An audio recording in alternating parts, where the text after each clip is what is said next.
Hear that? That ain't silence. That's pressure sitting. Concrete still warm from the day. Street light buzzing like it knows something. Wind cutting through these buildings like a blade looking for a name. Certain night. I don't gotta say it loud, the air already know. See, I walk different in places like this. Not fast, not slow, just certain. Back doors, I watch them. Grass, I keep it cut low, so the snake's exposed. If you know, you know. He's the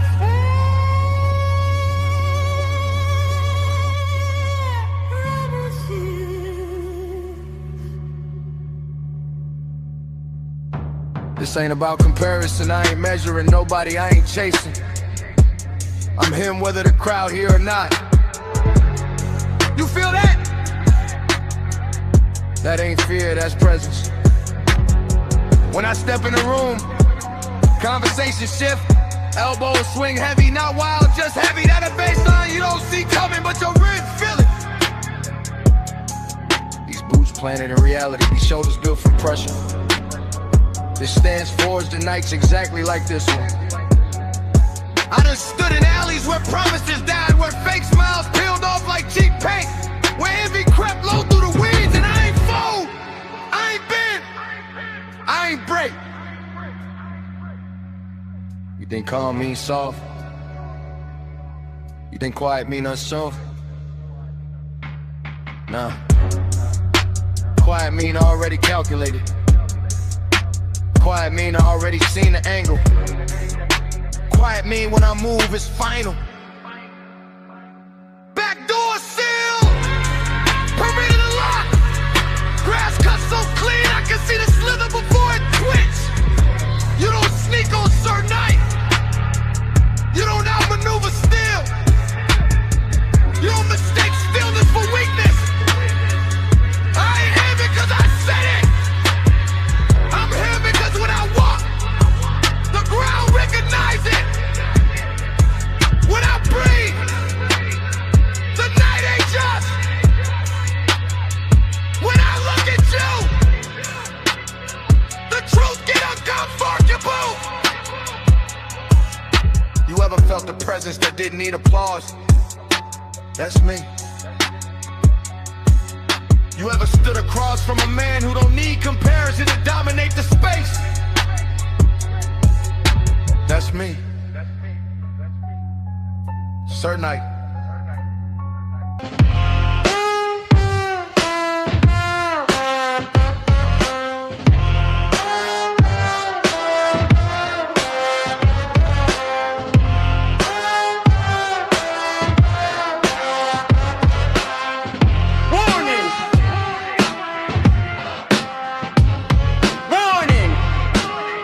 The night is in the building. Warning!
What up, party people?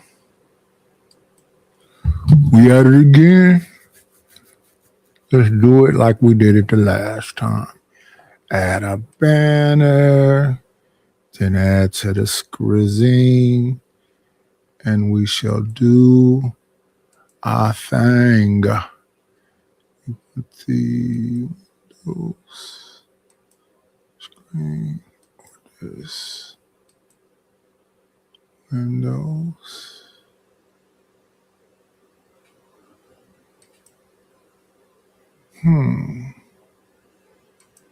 It's gotta be Windows. Scroll down. Here we go. Share this screen. We are young. No one can tell us we're wrong. Let's listen to some jokes. So calm. Because I never argue with stupid people. I just cut it short and tell them they're right. That's completely ridiculous. You're right. Hey, Dad, I was thinking about getting Tinder. What do you... No. Tinder's for rookies. Use Facebook Marketplace. What? How? Search wedding dresses. It'll give you all the recently divorced females in the area, and you can filter it by size. So, Dad, I think she's the one. I'm going to marry her. Tell me you're sorry. Wait, what? What? Tell me you're sorry. What? No, I didn't do anything. I'm not saying sorry. Hey, until you can say you're sorry for no reason at all, you're not ready. Are you heading to the store? Yeah. Why don't you pick up some of those pills and I'll help you get it up? Oh, okay. Yeah. Back from the store? Yep, there you go. But these are diet pills. Exactly. Why are you home so early? My boss, he told me to go to hell.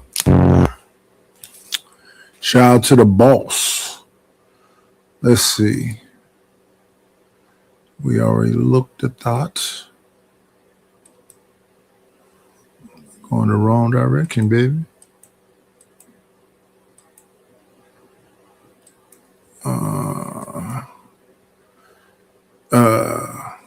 The show is by Yamanika Saunders. The show says the fat bitch Patrice O'Neal predicted. Now I thought her and Patrice liked each other, but let's see what Yamanika got to say. I'm sure she got a little intro we got to skip past.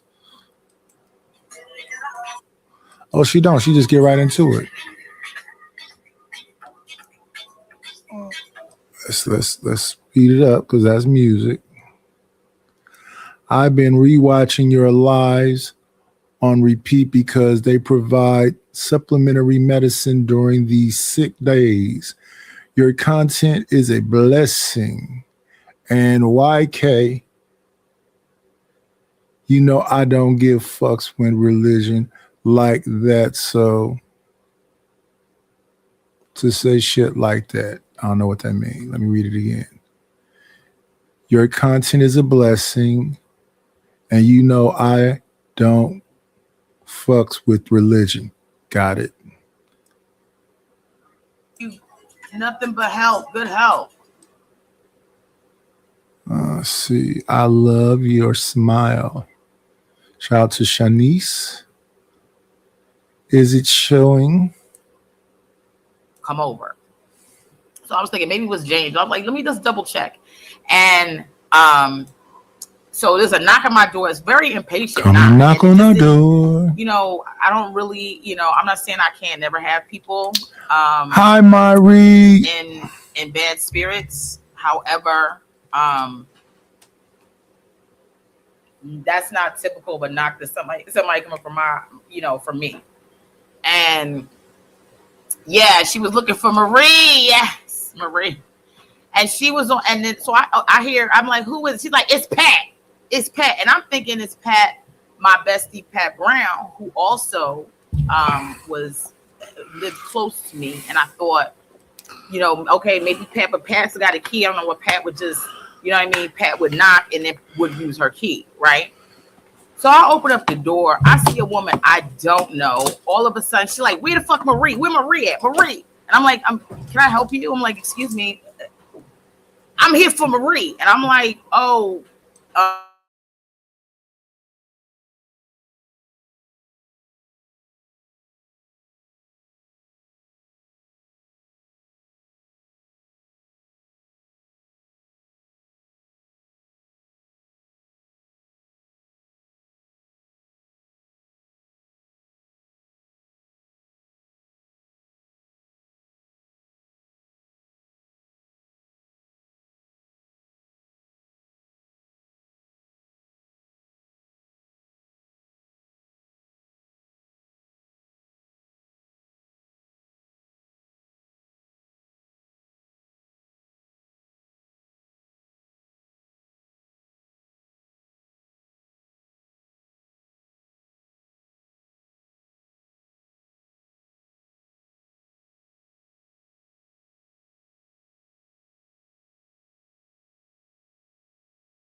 then it was some other nigga here. I don't know what he was doing. He was like a delivery nigga, I guess. I don't know who he was, but I thought he was with her. So I was like, I foolishly, when she went to get on the elevator, I go on the elevator with her because she going downstairs. I'm like, I'm going downstairs too, but I'm going downstairs because I'm gonna make sure bitch, I gotta take pictures of you. I gotta call the cops on you. Everything's got to be happening to you. Okay, I'm not just going you knocking on my door calling me a fat bitch and shit like that. Nah, it ain't been gonna happen like that. Let's get these likes up, cause come on, let's get some of these likes up. I'm telling you a story about me being a fat bitch. At the very least, y'all could like it. So I jump in the elevator. That's the second time I've jumped in the elevator. I should not with some people. Wait a minute. It must be separated because it says the fat bitch Patrice O'Neal predicted. He predicted that you would be a fat bitch. When I saw you and Patrice together, you was the same. You looked the same then.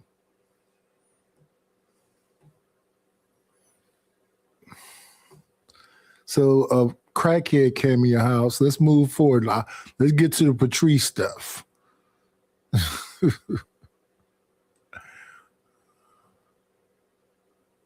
Started feeling separate.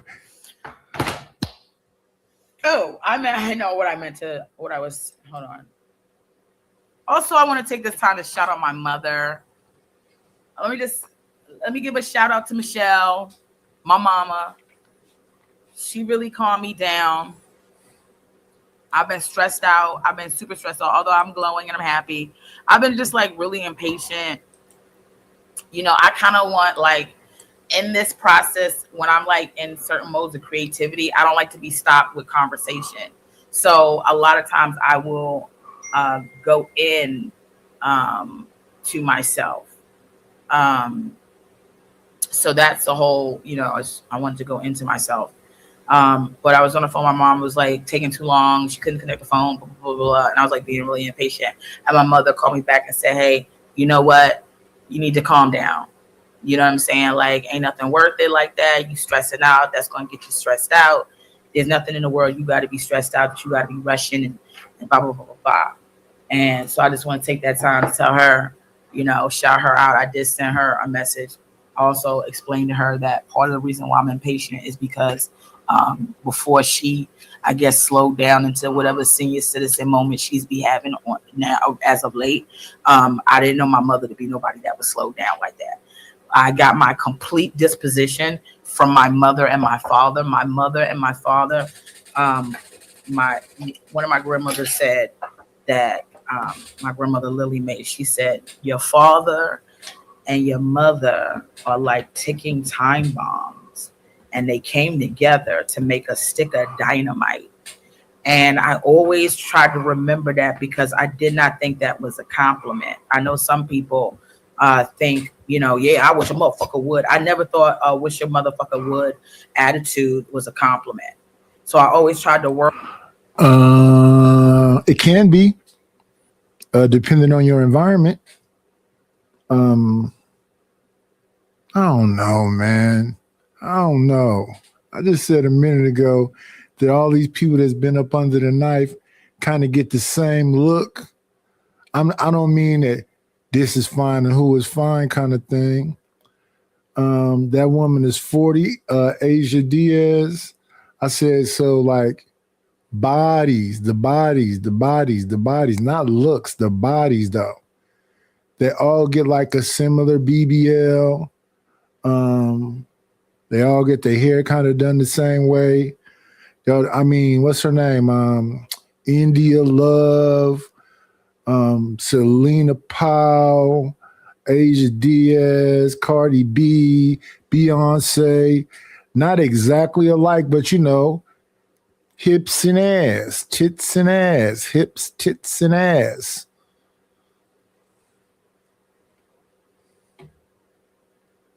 On that, not to like pop off. Both my parents obviously have cooled the fuck down over time. My dad, I think my dad really still thinks he's out in the streets up like that. Probably he needs to reconsider what he got going on. But my mother definitely has slowed down. And yeah, don't tell my father I told y'all he missing his I'm gonna get in trouble. The way my dad, my mother too, they don't like nobody in their business. Don't ever tell my dad I told y'all he missing the town. I want to do that bit so bad, but I'm like, I can't. My dad definitely is not going to be happy about that. But the thing about it is the nigga do be missing the toe, though. He missing the toe. But, you know what I'm saying? Like, you know. Yeah, no, I'm not. I don't go on Godfrey's podcast no more. I did have to call Godfrey today and ask if he could do my show tomorrow, but he's busy. Godfrey will be doing the Apollo, though. You guys. She got a weed roller, so she get her rolls perfect. She don't go on Godfrey podcast no more. What's happening with you and Godfrey? He's coming on yours. What happened? Who you got a problem with over there? Dante Nero? I remember the time I seen you over there. You had the old man. What's his name? Jerry Seinfeld friend has a residency in Vegas. Old brother George Wallace. George Wallace was handsy with you. You had that old man being handsy with you, Yamanika. What was up with that? We rolling weed and telling stories. Get to the Patrice part. Should go out and support him. He's doing a 6 and a 9 at the Apollo on June 12th. Unfortunately, I just found out I'm not going to be here. Not unfortunately, but I'm going to go to Maryland, spend time. My little nephew is having his birthday, and my nieces have a dance recital the next day. So I'm going to go do a little pool party thing for my nephew. My sister's doing a pool party, and we're doing the dance recital and the thing. No, we're not gonna do that to Godfrey. Anthony, I know I hear you, but I'm not gonna do that. I can't. We're not doing that. That's still my brother. You know what I'm saying? I just don't do the podcast. And again, it's not on Godfrey as much as I don't want to be around his fucking followers. I'm at an age now where I don't tolerate the shit I used to tolerate. And this. I'm glad you said that, because it's gonna put me to what I was gonna share with you guys today. Okay. I'm not interested in putting myself in any type of toxic environment that does not suit me. Okay? There's no benefit for me to go on and argue with niggas that argue about whether the earth is flat and not, and niggas that have, every opinion they got of women is some, they can't stand a bitch. Like, I can't. Sometimes it's not the person, it's the climate around them. Yeah, like I was just on a podcast where folks that I thought, I got to stop thinking I'm cool with people. Folks that's been around me, that's interact with me, gonna come up there and say this gender banging thing when they be gender banging. They be gender banging. You need 2 equal participants in it. But the brother that came up there, when he started talking, I'm like, oh man, he reminded me of Akine. Akine and what's the dude? What's the dude from Tanzania name? Kid something with money.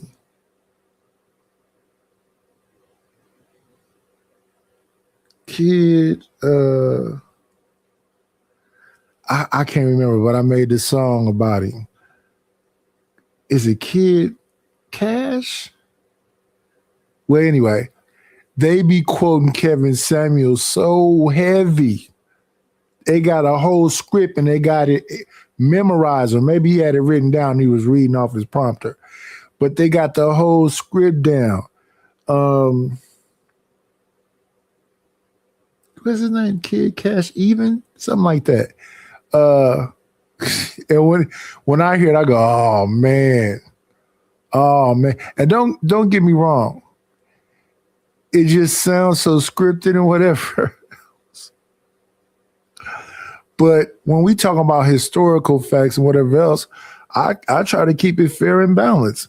Some of them folks in the 60s and 70s, when it was no man in the house rule, some of them was damaged from being in the military. Some of them was on drugs. Some of them was pimping. Some of them was, it's all over the place. But, if you ever seen some of our famous black movies, like South Central with the famous character OG Bobby Johnson, he came home to a pimp that was banging his woman. You take another good movie that we love, Dead Presidents. What's his name? Lorenz Tate came home to what's his name? Cuddy. He was Clifton Powell was Cuddy, I believe, in Dead President, and he was sleeping with Lorenz Tate baby mama. We be, regurgitating some of the same stuff. So I'll be wondering, did you live life or are you living vicariously through somebody else? Shout out to the shout outs. We're going to do this content if it ain't nobody here. We're going to come back. Gotta find my way back. I get knocked down. Oh no, what's the other one? I get knocked down. Big art, but I get up again. I get knocked down. Yeah. And I have a toxic group of people around me too that I am, but they my people, and so I fucks with them. But I can't be standing 10 toes down on everything. Let's just keep that real. You know what I'm saying? Like, come on. All right, so we had 111 likes, 150 some people is in here. Let's go. And I'm also at a place now in my life where it's no more beef. Like, not that I never really had beef, but it's like, and all of it's entertainment to me. Like, as much as I can't stand Corey Holcomb, and I really wish he would keep my fucking name out of his damn mouth. Yeah, that's a good thing we hear about Corey too. I don't want no beef for nobody either, because although it's fun to see somebody get pissed off, and I know I can get some good jugs in and a little roast battle and whatever else, but these motherfuckers is crazy out here. Let's keep it a thou wow. And the shit motherfuckers be doing is pathetic. It's pathetic. And the fact that they can get any kind of stripe for it is pathetic. Corey is fighting everybody. Godfrey, Donnell Rollins, Yamanika, TMZ, O'Shea Duke Jackson, Anton. That man is fighting everybody. So I can keep his name out of mine. I want the world to understand that at the end of the day, I don't have no animosity or nothing or anything against no motherfucking Corey Holcomb. He is straight up a bona fide fool, and he's a bona fide fool because of how he presents. You understand? But then there's also people that think I'm a bona fide fool. Sometimes I look at myself and I go, yeah, you really didn't have to do that. I be going too far. I be saying too much. I be doing the most. It's a byproduct and a negative one at that of being a performer. But I don't have no hate in my heart. I don't think it's is it. Let me wait. I guess we perform on here, but I don't think it's a byproduct of being a performer. It's a response to people that's dismissive of you. because they got their little like I be over there at RLM. I'm thinking I'm coming in adding value. They try to make it seem like that, and then they just be shooting shots. Nighties make good music, but he just charged so much. He charged too much. How many times you gonna say that? Night. Let him finish. Night. Let him finish. I'm not. Whole panel yelling. Everybody talking over everybody. But night.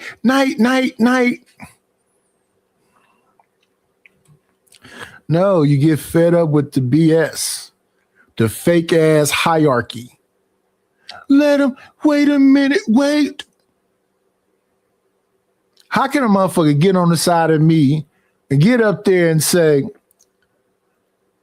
I think you being too nice. I think you kissing ass. I'm a big boy. And then 2 seconds later be crying. I don't need nobody to offend me. Apologize to people and then the next day make another show about them.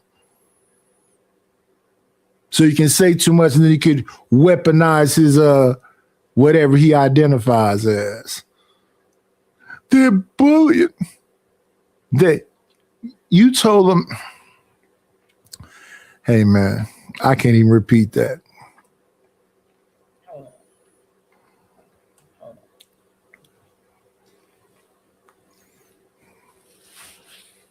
Now where is I can't hold on a second.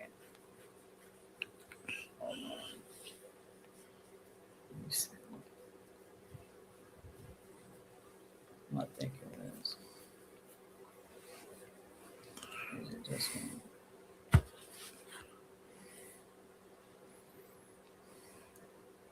Hold on a second, y'all. I like how she uses this dead air. Whoop about Corey and dead air. I get knocked out. I had some of my friends, I have text exchange with them, and it's like I can't never find the shit that I need. Hold on, what all did he send me? Is this it? No, this ain't it. This is the other one. Let's move it forward a little bit. The Donnell Rawlings Show and the Black Phillip Show featuring Patrice O'Neal.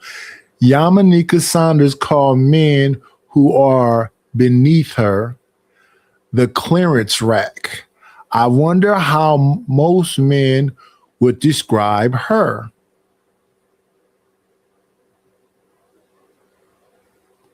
Interesting. Okay, all he needs is a little bit of this, a little bit of that, and then women just start piecing it. Women piece with men all together all the time. We always piecing a nigga together. That's why I don't know we don't have our own show on HGTV called Flip This Nigga. We constantly flipping a nigga, constantly like, well, you listen, I only got 10,000 on the budget of him. I know you're gonna go 20,000 over budget, but can you flip this nigga? And they're gonna do we gonna say, and then they did some shoddy work. We did the best we could. We did the best we could. He still had more. Hey, I can't. Let me explain this girl. She is definitely a big. She running motherfucker. She's a comic too. You know that's what she do. Come on, motherfucker. I am not like that. You want to see the unleash my titties? I am not like that at all. That's that Miss Dish. What do you got? I was recently dumped. You got really why? Well, you know, he didn't like the fact that I performed comedy, and I wasn't ladylike enough for him. What's ladylike mean? I don't know. I guess sitting at home sucking his dick all the time. I don't know. So you couldn't do that and do comedy? I sucked his dick a lot, but apparently it wasn't enough. It wasn't enough. Why you couldn't do it with? Listen. I know. Why the fuck you like Yamaneika? I know she talk like these people talking to space. And let me tell you, just like the people that talk in space, they have an equal counterpart that be talking crazy to them. Well, she talking shit about men. Yeah, she is. Big shit. And standing on it. If it's funny, it's funny. But I heard all this stuff before. I done heard people call a man, I got old pizza ass nigga. Not pizza, piece of.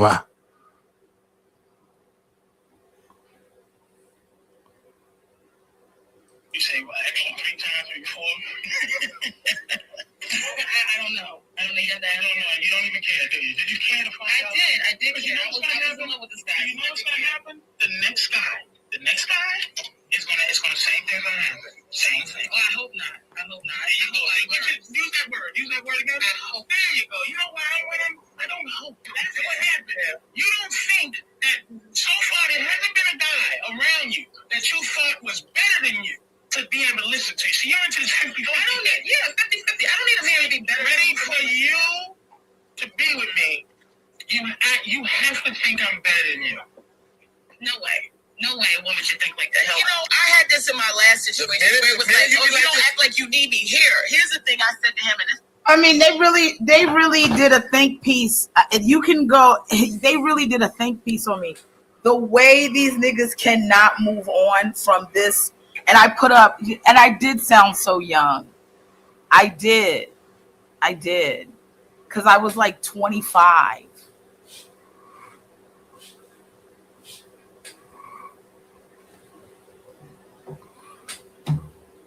I'm 46. I think that was a beautiful moment between Yamanika and Patrice. And I think if Corey get to going back and forth with Yamanika on roasting and joke, I know Yamanika can hang and talk just as wild and crazy because she come and she's cut from that cloth.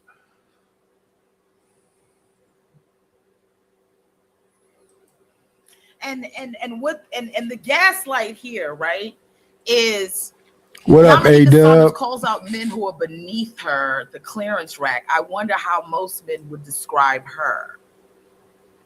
See, this is why I'm at such a peace now, and I'm so proud, right? Because here's where these niggas are. They're like, well, we're looking at her now. She's 46. She doesn't have a man, and she doesn't have children. She doesn't have family. And somehow they think there's a victory that they like, oh, we told you. Let me just be very clear, okay?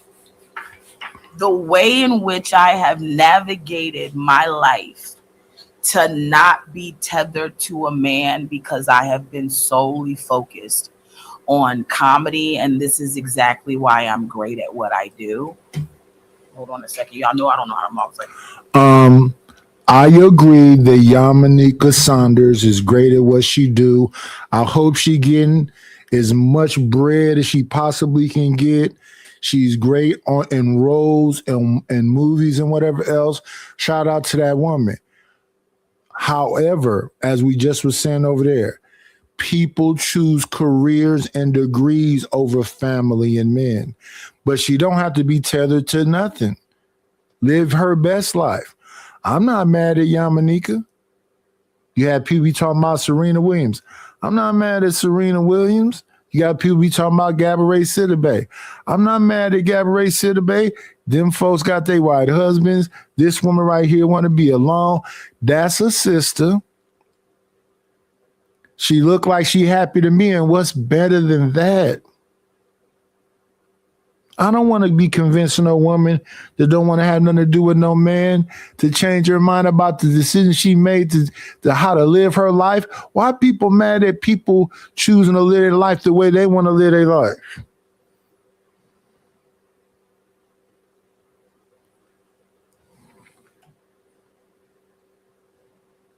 That's who we got a new member here. Kay Taylor became a YouTube member. Yes. Oh, I love the. I wonder how much Yamanika memberships are, because I know they gotta be breaded up. She can't be having $2 memberships like moi. Thank you, A-Dub, for putting the link in the Discord. But I do it now. I put a link in a few Discords. Well, and whatever that community one that Flo has, where it's the Raging Tomato is in there, Orthodox guy is in there, but I think I pissed that community off too. I do know this since elementary school. I know how to piss people off. sometime indirectly. Colors, the hair, all of that. Thank you, my love. Thank you. And I'm gonna leave this beautiful picture up here as I say what I gotta say. So that when the niggas look back at this and they go, oh, I'm so tired of seeing this fat, ugly bitch, you can go over here and look at Kay Taylor and your eyeballs can readjust. The way in which I don't have a man because I am unwilling to compromise anything in my life in order to acquiesce to what the type of men that are around me want.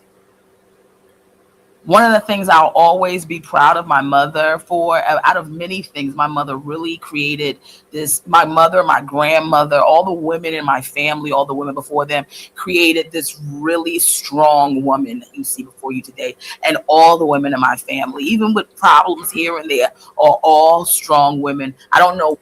And that's a trope I thought women didn't like. I thought women didn't want to be strong women.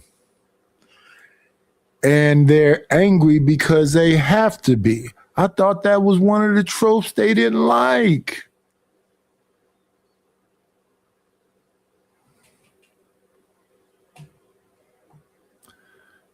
Are those COVID bubbles on her wall?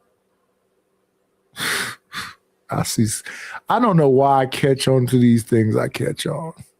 Maybe there was one that was dependent on a nigga, and even we was looking at her kind of like, girl, you got to get up out of it. But not one woman in my family, and these women have men before you go, oh, they ain't got no men.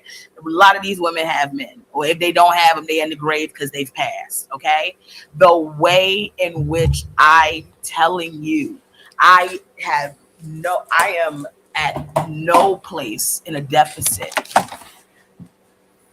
I am 46 years old. I don't have a man in here, and I don't have no kids. I've been all over the world. Whenever it starts to be a problem, this thing you guys keep gaslighting women into, I want to know when it happens. And what I'm saying is, anybody, male or female, who is single without children, I'm sure has moments when they're in their home. And you might be like, wow, maybe I wish somebody was in here. Oh, it'd be nice to. But anytime I would ever have that, if I've ever had it, because you got to remember, I also like my alone time. I am a moody individual who I was raised by a Gemini. I have no idea. 1 minute I'm happy, the next I'm sad.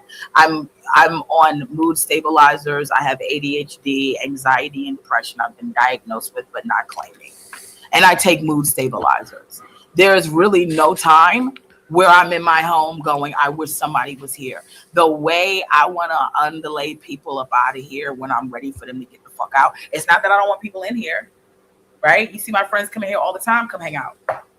But when I'm ready for these niggas to go, I want them to go. I don't want anybody in my house after a certain time. I don't like people to stay the night. I'm not the bitch that wants to be with a nigga like that. I would only consider a nigga because I want to fuck him. I have to talk myself into being in something with a nigga. I don't want it. I think it's bondage. And I'm telling you what I think. Personally, I think being in love and being distracted by love with a nigga is bondage. And it's vice versa.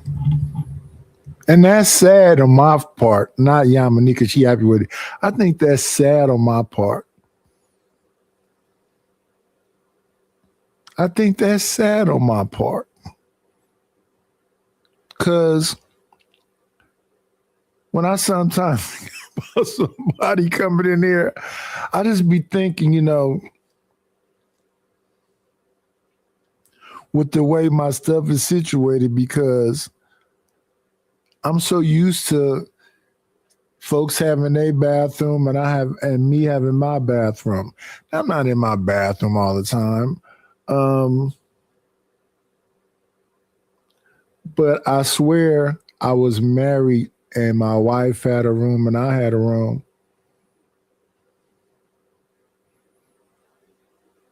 She most of the time slept in my room, but believe me, her room was upstairs in the back of the house. Now, that room was engulfed in dresses and slacks and shoes, and because she was a person that, you know, I don't know what it was, but it was just like clutter. When we used to live in Albany, she used to use the kitchen table as like her desk, covered in clutter. When we used to share a room when we lived in Vallejo, we had to separate rooms. I used to sleep upstairs in the loft. My daughter had her own room and my wife had a room.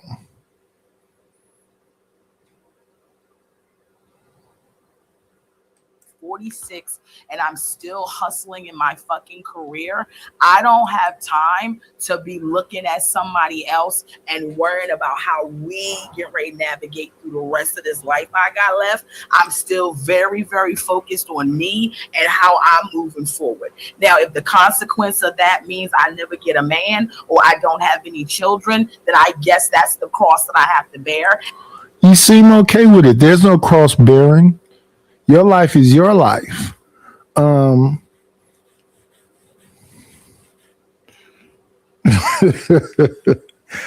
If I get my money right, I'm gonna give me a boo thing. Now my preference is a chocolate little something. You know what I'm saying? I said somewhere big nigga lips and I was like, but see, because I got a comedic side to me too. Big nigga lips is not an insult. I have a big nose and big lips too. Black features aren't unattractive to me. In fact, they're quite attractive to me. I love Sue Coolers on a sister.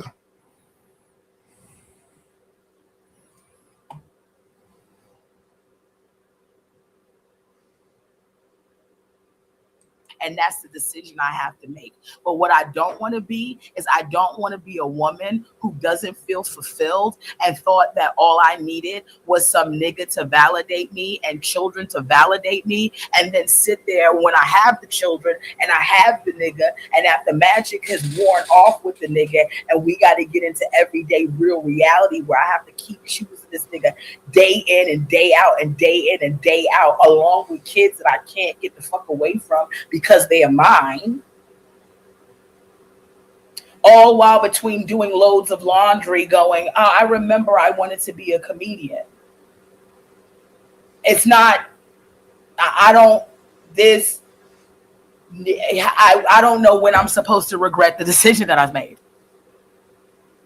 I really don't. I'm waiting for it. You kept telling me I'm supposed to wait, and they keep putting it.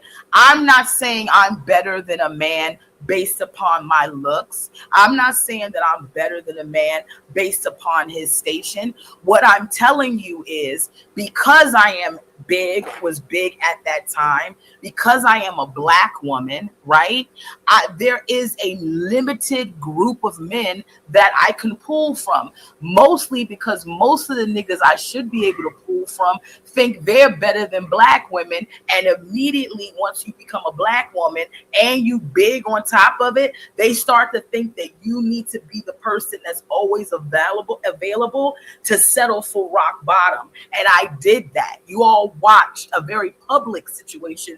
Thank God only one of a few times I shared a nigga who was in my apartment. He was a fuck nigga. He didn't have anything going on for him. From the second he got in my space, he tried to convince me that he was better than me, shitting on my dreams, shitting on me as a person, saying I ain't shit, saying, damn, say it ain't so. I didn't know that. Damn.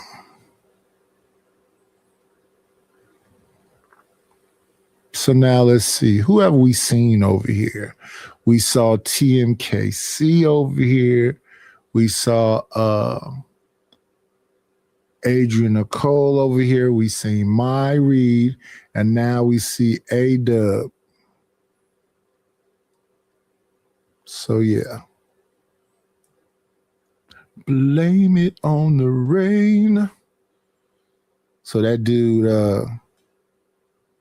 was beneath your station and tried to make himself seem better than you. Okay. Did he? Some women, and then other women like, well, if you tolerate it, you tolerate it. You have no idea what you'll tolerate in an abusive situation. I'm telling you, I didn't even realize the abusive situation I was in until just like it took me a long time to be like, bitch, how do we even get here? I see why Tamia was like, how did you get here? Nobody's supposed to be here. I tried that love thing for the last time.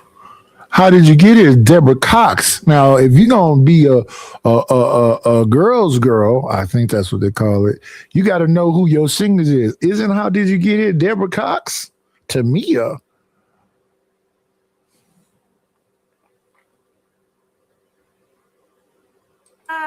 Bitches is always surprised when a nigga show up. How you get here? Valerie, thank you for the cash app, my love. Bitches be worried about how the fuck did you get here. Bitches be worried about there's a stranger in my house. It took a while to figure out there's no way you could be who you say you are. Now that is Tamia, if I'm not mistaken. Yeah, that's Tamia. How did you get here? That's Deborah Cox. You gotta be someone else, cause he wouldn't touch me like that, and he wouldn't treat me like you do. He would adore me, he wouldn't ignore me. No, you don't got no stranger. The stranger was the nigga you met. This the real nigga you seeing now. So much so you gotta get a nigga a pop quiz. That's how much niggas suck.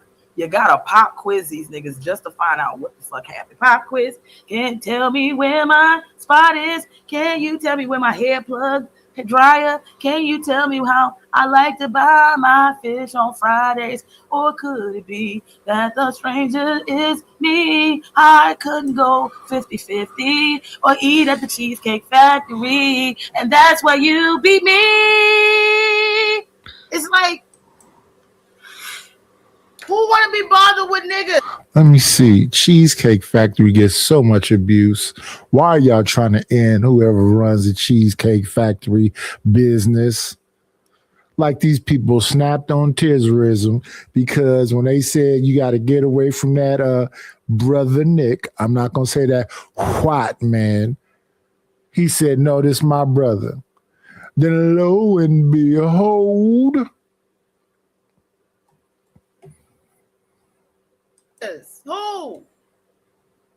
Who? Mama glowed up. Cause mama getting fucked up. Nigga free, but not fuck free. Not fuck free. I don't know, women. You want to come to the other side? And let me say something. I'm not here to poo-poo women that are in relationships and are in love. I think that's great. I'm not here to poo-poo that at all. Girl, get it how you can, keep it how you can, girl. I love seeing people in love, right? I love seeing mutual love. I don't like seeing women who are swimming in insecurity, and that insecurity is amplified by the nigga she decided to pour her spirit into. let me stop that right there for a second. Let me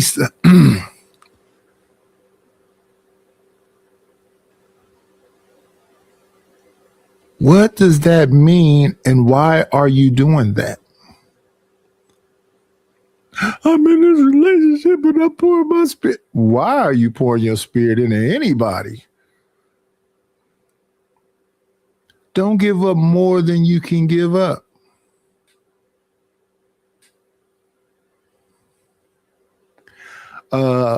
I know I'm even killed. I don't be up like this and down like this and need to check a woman and all this other stuff. So I know I'm pretty even killed. Where's the even killed person? Because aren't they already walking around with some sense of joy? Because I think these extreme, like sadness, that's a, should be fleeting like love is. No, you should have some rules and standards and whatever you live by, and y'all should want to please each other. But to have to wake up and you try to make me happy, or I got to try to make you happy, that's too much work.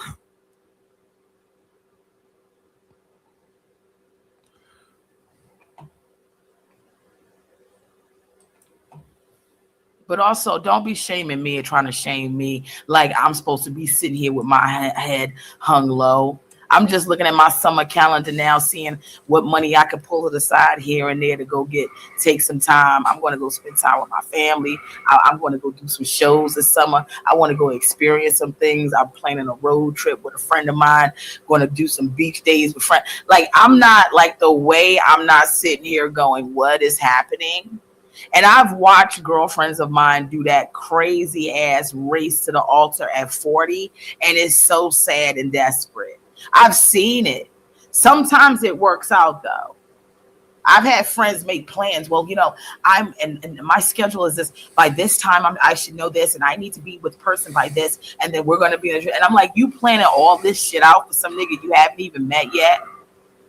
I don't know, you might meet somebody tomorrow and like instantly y'all kick it off. You like, yo, let's just do this thing because we in our 40s. I don't think you need a long engagement but I need an engagement long enough to know, like, nigga, are you crazy? Yeah, like after that, like, you think we can do this? Okay, cool. Or we can't. Like, yeah, the way they try to act like, oh, that's why she ain't gonna have no man. If I can't be with the man I want to be with, no, thank you.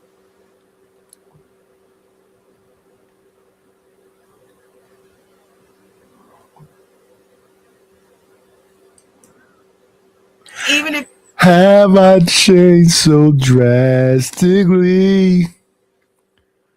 I do think women do change. And when they say they grow out of love or do it, I believe them. I'm a different person now. I came into the marriage that had these kids. Well, I had the kids. And I wanted to have the career, and I had the career. And I wanted to be married, and I had the marriage. What I call that is pageantry and vanity. If you don't want it, don't do it. I got to be honest. When I was younger, a kid, I wasn't thinking about marriage. I didn't see it. My mother wasn't married. My father had all kind of women, and I think he's on his, I don't know how many times he's been married, but I know he got a whole bunch of different women. But I never wanted to be a burden to a woman. But what's burdensome to them? That's a good question. What is the burden of having a man around? Not to Yamanika, she made her mind up, but to the people who seem like they on the fence. Why y'all choosing the bear? Well, the bear would just delete me. He won't. Who knows what this man want to do? That's in one breath. Then I see a bunch of other women talking about, well, how the fuck is he playing a mix CD? If you don't come over here, I'm like, what? I seen a girl. Was that a pop the balloon? I think it was a pop the balloon. And the dude came there talking about who's a real freak, and then told the chick to come over there, and he grabbed her by her throat and spit in her mouth. I was like, ugh, that looks fucking disgusting. You wouldn't spit in my mouth? No, please don't spit nowhere on me. I'm cool. I seen it. That's the dude doing that to the girl. I seen a girl on stage where the dude came up on stage and got up under her and she pissed on him.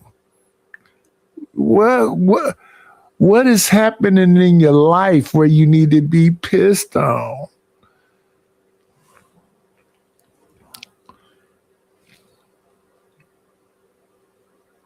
And it's like, okay, yeah, so-and-so doesn't do so-and-so, right? But also never forget that so-and-so and I, while we are in the same career, we are not in the same position. So the things that they're able to get away with or turn down or turn their nose at, I'm not in the same position. I have to work, right? And I try. This is your church. It's just a different kind of church. As much as I can to align the work that I do with my spirit without going over. And sometimes I am associated or affiliated with people that people don't like, and I understand that. In those moments, I try to make sure that I always maintain my integrity and the things that I stand up and I uphold. Okay? With that being said, I took offense to being compared to somebody who was doing much better than me in life. But it was a difference of where I'm just like, now I have to go back and just say to my friend, it's not that serious. Angela, thank you so much, my love. What an amazing. Thank you for always just coming through.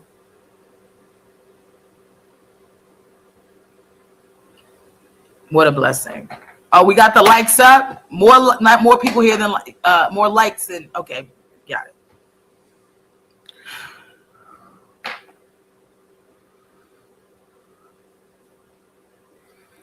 But then I realized, like, at the end of the day, it's a difference. It's just like, yeah, don't compare me, right? Because we're not in the same. But I'm also not mad at this person's career, and I'm not at a point where, like, I used to be so upset about my career, like, oh, why haven't, and I'm not, and no, and they're not funny, and I am, and then it's just like, man, I'm still having fun on this gig. I ran into this young comic yesterday, young white comic, and I don't know if I should say his name or not. But no, you know what? Actually, I'm gonna say his name because I'm not saying anything in negativity. It's this young white kid. His name is Nico, and I run into him, to this comics, right where we are in one of the clubs. I don't want to, start no drama, but there's people that bark for other clubs around, and so sometimes the relationship can be kind of strained. But like, I like those kids, and I know a lot of these dudes. Some of the cats I still, I work with in back in the day, they are out there barking or whatever, trying to get their shows off the ground. So I'm like, I'm always like tipping my hat or saying what's up to them, because we all in this game together, whether we all work at the same club or not. And this kid stopped me, and he was just telling me, I'm gonna keep what he said between us, but it was like I really needed encouragement yesterday, and I was feeling some kind of way, and it just kind of came right on time. This young kid, and it's hard for me to like listen to people give me compliments because I get uncomfortable because I don't know, like, what am I supposed to say? Like, thank you. Like, it's weird to say thank you for something that you don't. Like, I'm blessed to be funny, but I don't think it generates from me. I think it generates from, God gave me this mind to see certain. Whoa.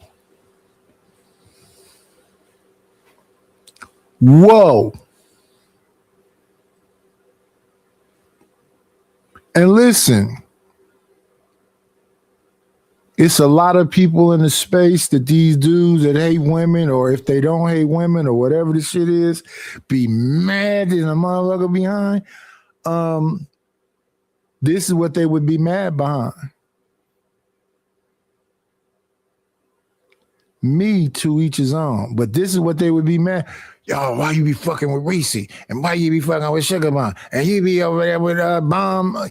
Yeah, because I'll be over there with some of y'all too. I don't like all of that because I don't get it. A cat will come on and sound just like Kevin Samuels and go, what's the red pill? What is it? Now, what my understanding is, the only part of the matrix is, the blue pill means you want to stay in the lie, and the red pill means you want to see the truth. So what did the intellectuals do? The intellectuals came along and said, well, that was really about, some gay stuff. What the red pill really do is that you see your true sexuality. And I'm like, I was listening to this breakdown. I was like, whoa, that is intellectually fucked up. why is everything about a heterosexual man gotta be gay? And then everything about a gay man is real manhood. What the fuck? Dude come on a panel just after wearing a wig, talking about being drunk, and come up there and talk about a man who's not a homosexual's penis. You just have a little dick. You just have a little dick. I'm like, what? It's freedom of speech, but he can't say it back. He can't clown you back because that's gonna be a cyberbullying. Cause you up here crying right now. You guys don't give a fuck about me. And shout out to Arlen for saying, no, baby. I'm not gonna say no, baby. Shit, you talking shit. People gonna talk shit back to you. That's crazy. The Lord made you be alone. The Lord made you say men ain't shit. That's wild. I like Yamanika comedy. I don't think this is comedy right here. I think this is her true feelings. And I think it's dangerous to keep saying, and I think it's equally dangerous when you frame a woman in a way where she's dangerous. See, the kind of way they framing women now is a way you used to look at like a white woman. So like,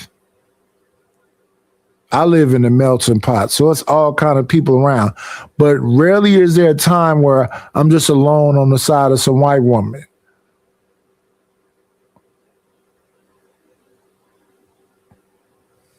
Well, what do you think would happen? I don't want to know. I don't want to be in that situation. They had a little joke that was on YouTube a while back. Yeah, I always tell people to do this and then I'll do it myself. When you're talking and you know, don't just leave the screen up there. I was in a situation looking at these YouTube streets and it's this joke where it's a little white girl alone on an elevator and a dude freaks out. Matter of fact, I believe Chaotic Clubhouse has a thing when they in the beginning of their show where a dude is talking and he looks back and, you know, the little white girl got her hair over her face and he's startled and he tells her, don't keep doing that.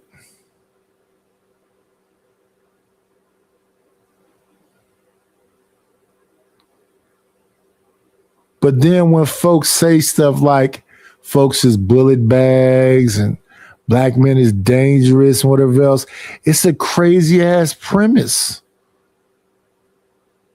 to vilify people. But shout out to Yamanika. They sending in cash apps. They supporting the channel. It's what we work for. On a rooftop now, we'll go back in time. Envision me. Things in a funny way. And how can I take responsibility for that? But I understand I'm the vessel, whatever he's giving me. But the things he said, and it was like, wow, like when you let me rewind it. I don't want to, start no drama, but there's people that bark for other clubs around, and so sometimes the relationship can be kind of strained. But like, I like those kids, and I know a lot of these dudes. Some of the cats I still, I work with, and back in the day, they're out there barking or whatever, trying to get their shows off the ground. So I'm like, I'm always like tipping my hat or saying what's up to them, because we all in this game together, whether we all work at the same club or not. And this kid stopped me, and he was just telling me, I'm gonna keep what he said between us, but let me say this also. That little thing, that clip she played with her and Patrice, it's those clips and old stuff and whatever else. This 20 years later, the fact that you still actively in comedy, you one of them legends. You a GOAT. And you have a lot of power. And if you say These niggas ain't shit.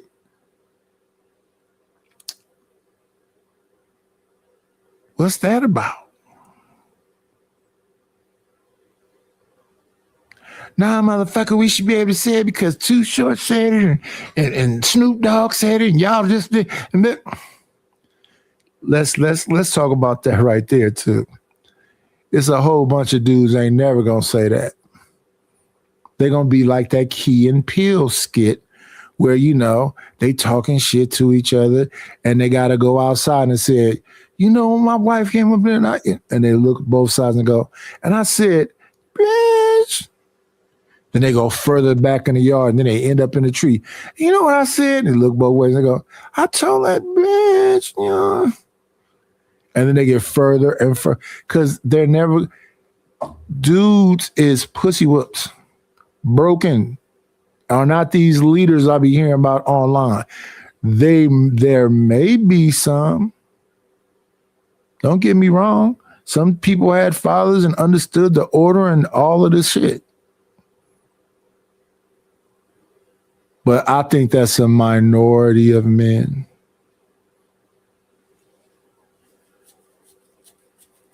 And maybe that's the dudes women cheat with and sleep with and whatever else because, you know, he's real masculine to them.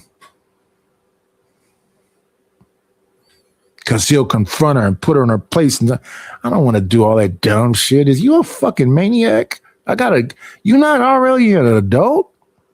You don't already know what you want? You don't already know you're going to come into a relationship and be a fucking asshole? Why would you do that to somebody? Men doing it to women and women doing it to men. Why would you go into somebody's life and just try to fuck their life up? But then they'll do this.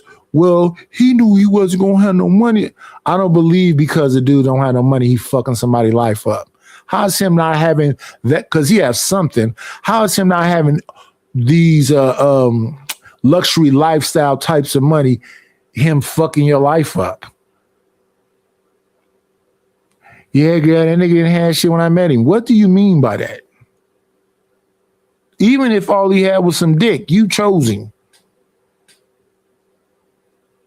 Well, I grew out of him just having some, okay. I hear them kind of things and I look on these YouTube streets. That's a skit. That's not real. Them people are, and that's where the disingenuous bullshit kicks in there. Motherfucker go home and he paying the bills. He working hard. He take off one day. He come home and the nigga that ain't paying the child support, that she talk all that shit about the nigga ain't shit. She trying to get a little bit more dick from him now.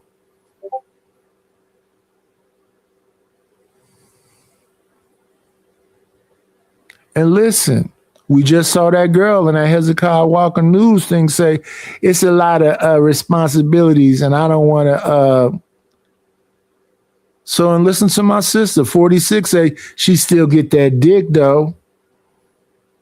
So I'm on the panel with the brother earlier. I think his name was Inuit. I forget. I don't want to mess his name up. And he was saying that somebody said something about all somebody trying to do is get between somebody's legs. Getting between somebody's legs is easy. Well, no, that's why you ain't fucking on the hoes. I don't want to mess with no prostitutes.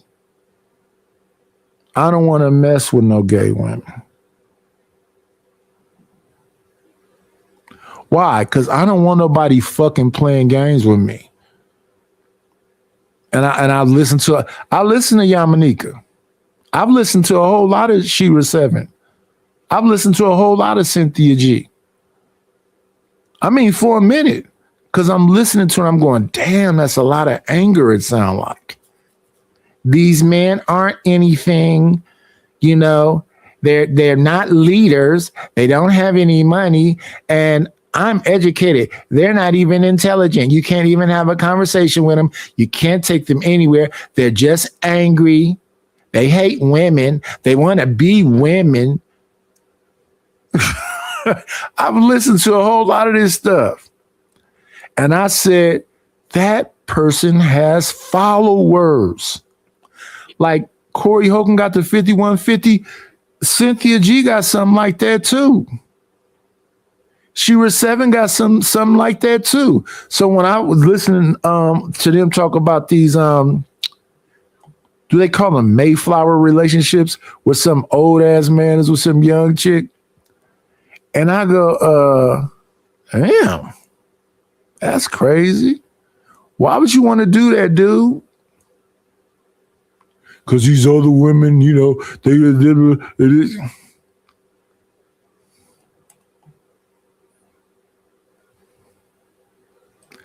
everybody is sounding batshit crazy.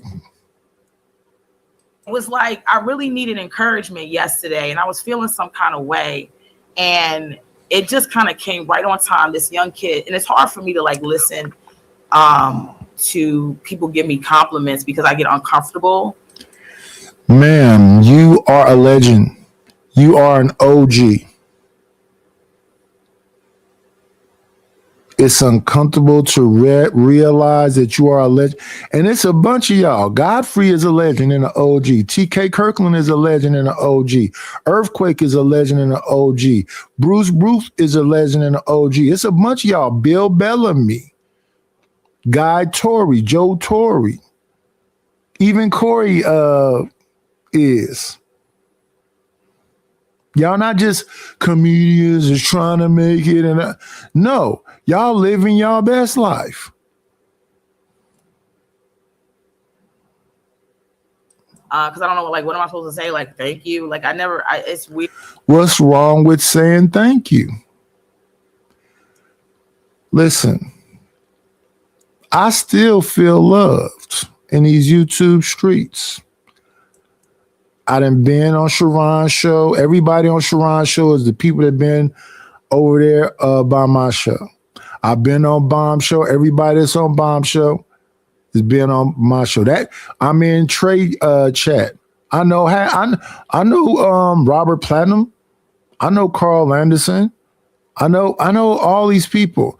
So I said it before the show got took down. I said, you know, I don't know why YouTube kicking me out of an algorithm or them taking a super chat changes anything.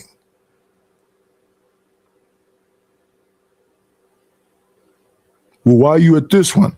You just got to put it in the algorithm and let people see me here. That's all. Just let them see me here for a minute. This is probably going. Well, it's not probably going to be. I'm going to make this, you know, the little 20-minute skits of old stuff, and then we're going to have new stuff to start adding in here. But we're going to load it up with a bunch of the old stuff. We're going to load it up with a bunch of the old stuff. We're just doing this here because I want to, you know, actively be here in this little beginning part, but this is going to be loaded up with some of the old stuff. But as far as people don't see me, no. They making a decision to do things the way they're doing them. They got some new, it's a lot of new people in this time slot now. They got All M here now. They got Trey here now. It's a lot of new people in this time slot. I'll be back at the Lair probably this weekend. But yeah, you're a legend. Even with all this, what sounds misandrous stuff you're saying, you're a legend. You're a celebrity. Here to say thank you for something that you don't, like, I'm blessed to be funny, but I don't think it generates from me. I think it generates from, you know, God gave me this mind to see certain things in a funny way. And how can I take responsibility for that? But I understand I'm the vessel, whatever he's giving me. But the things he said, and it was like, wow, like when you really think about it, you know, I think as far as you never know what people may see about you. You are a legend. You are OG. You made a presence. How people receive and whatever else, you know, at this current time, they may think, oh, that's just an angry bitch and that. Don't receive none of that. Don't take nothing but what's edifying. You know, eat the meat and spit out the bones. Don't go to places where you tolerate it. Go to places where you celebrate it. I'll be going to places where I'm tolerated because I don't care. Because I think you have to go. That saying is for people who's like downtrodden, beat up. Do I like, that I got to restart? No, not really, but I did that. That's my fault. I have to take accountability for that. And people be like, oh yeah, because you're stupid. And see, that's the thing, you don't let that bother you. In fact, I would go, you know what? Yeah, that is pretty stupid. It is. However, no matter what you are up against, you got to strut. I'm trying to think of what movie that was from. You got to strut. Was that a horror movie?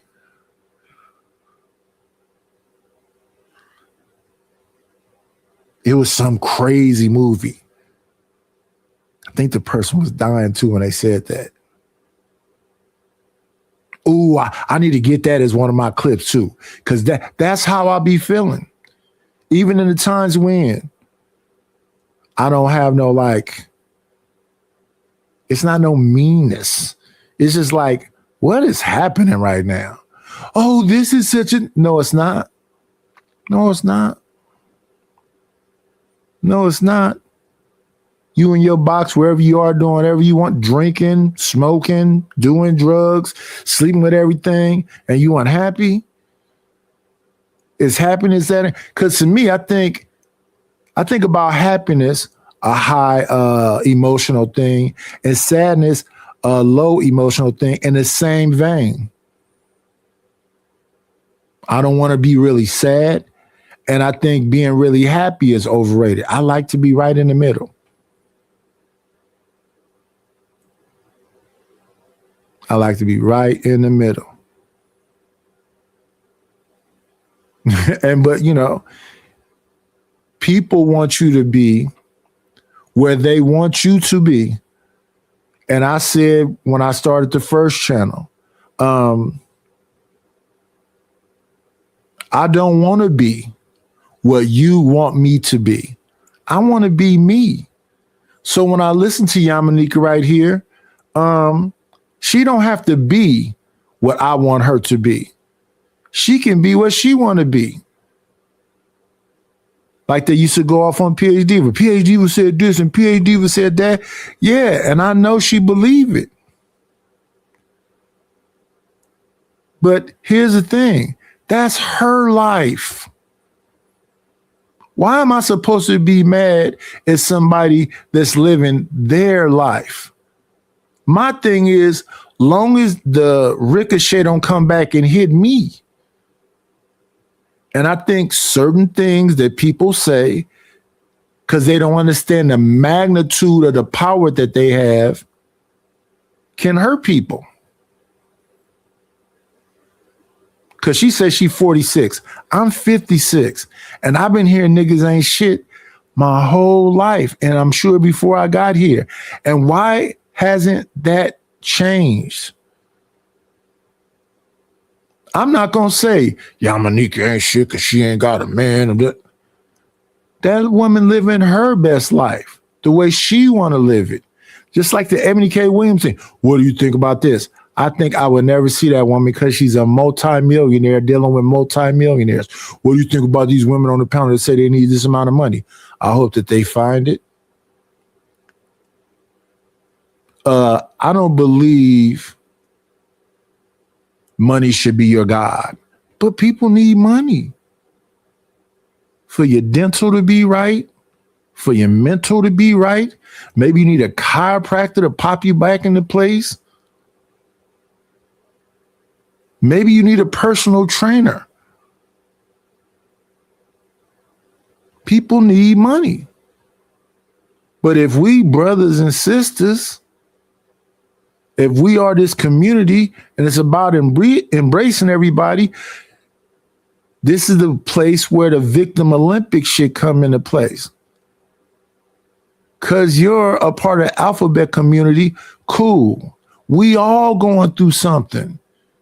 Women going through something, men going through something, the alphabet community is going through something, white folks is going through something.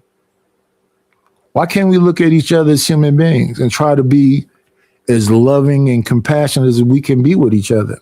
Instead of the minute you say something that fits inside this box, I'm supposed to snap on you. Like, I don't know if that woman understood. No, you're just drunk and you don't understand you're repeating yourself. You did say that 3 times already. Then she said again. I said, that's number 4.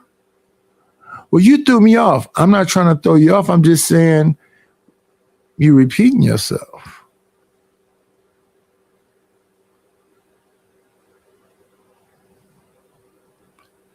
When I first realized people had a problem with me when I was much younger, I thought it was a good thing because I thought it would make people not be around me that didn't mess with me. It did the opposite.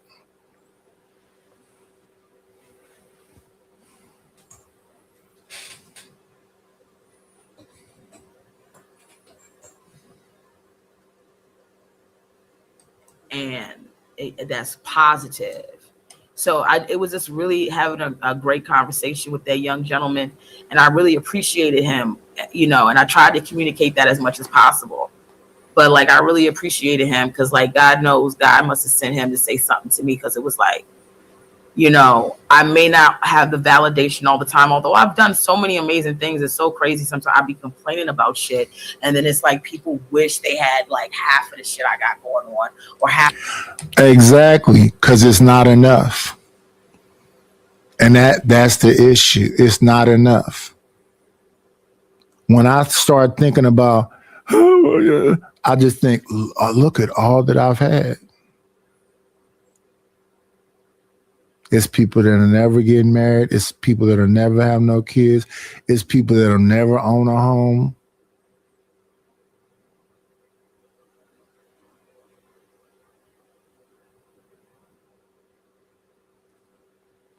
A lot of times I'll be just like, shut up. Be grateful for these 56 years. I don't know if we can hold on to being grateful. Selfish. I don't want to be. Let me see. We got to do something, move something live.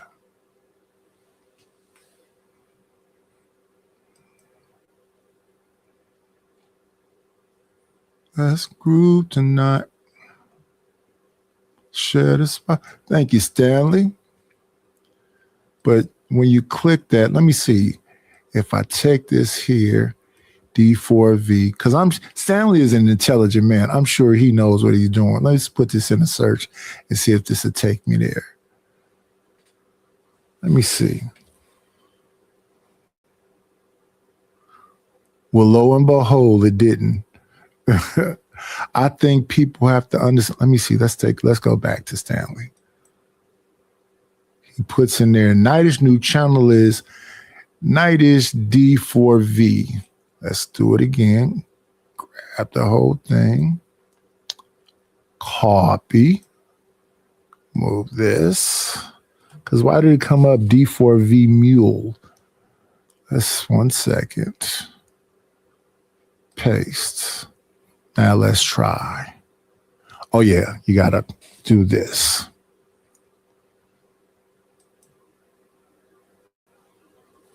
Okay. Yeah. It didn't.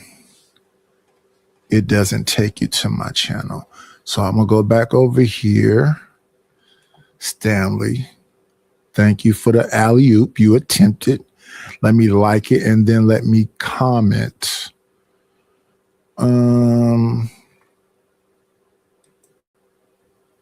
Let me comment. Copy. Here we go. Let's groove tonight. Paste. Comment. And there's the hyperlink. Oh, that's the wrong link. Silly me. I'm talking crazy about Stanley. This is the link. Yee, goofy boy. Let's see. Copy. Now, where was Stanley at? Stanley. Okay. Yeah. Let this groove. Groove, my love. All right. Gonna tell you what you can do with my love. Oh my goodness, I done lost the Stanley thing. Gotta let you know, girl, you're looking good, you're out of sight. All right. Just tell the DJ. Okay. Can I delete this? Yes, I can. Okay. Delete. And let's try this all over again.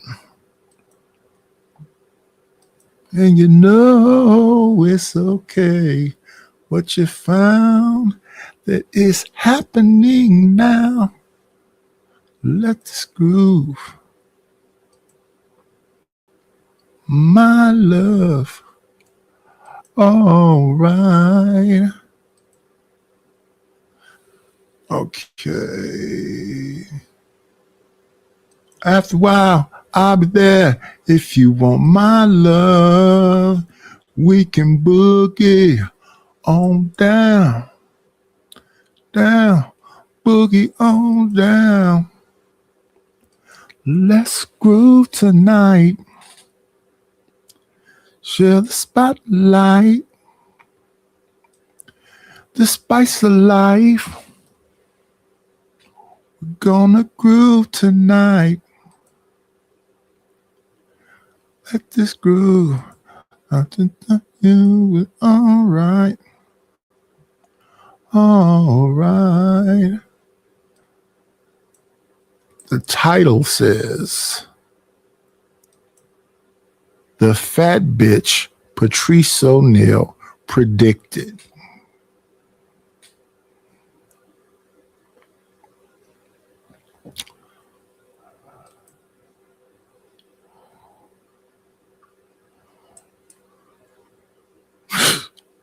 I don't know what I thought that meant when I first saw it, but I said, I gotta see it. I gotta react to it. I don't like to look at stuff first. I want us to look at it together.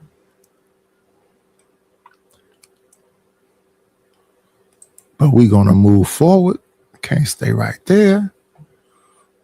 The night is in the building. Bam, bam, bam, bam, bam, bam, bam, bam. Let's take this down. Let this groove. My love. Donnell Rollins being interviewed by Dion Cole. These are legends too, though.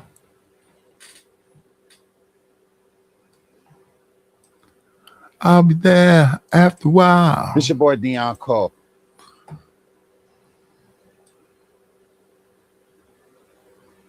Pierre is a legend. Shucky Ducky is a legend. Hamburger is a legend. Them niggas only have the same jokes. They legendary, though.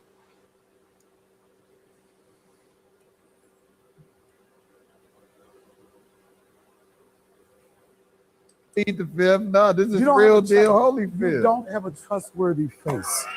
You know, I'm just saying. You tricked people to believe that for years, No, but you don't have a trustworthy face. No, you just do what you want to do. You I'll want, do what I want to do, but you what don't. you want? You want some drink? You want like some tequila or something? No, that I'm just out for water. You want water? You want the water? I have water right here. Never trust a man that look at you like this.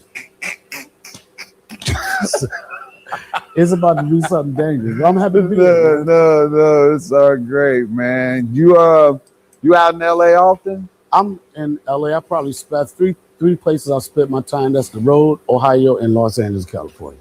Ohio. Yeah.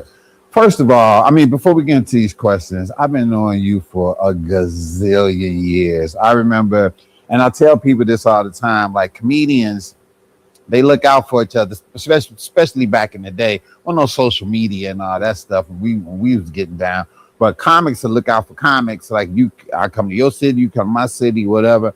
And I remember you moved to New York. You looked out for me when I came to New York. Let me stay at your place and all that, dog. And you I always when did you that. made it real big, you didn't look out for me, Dion.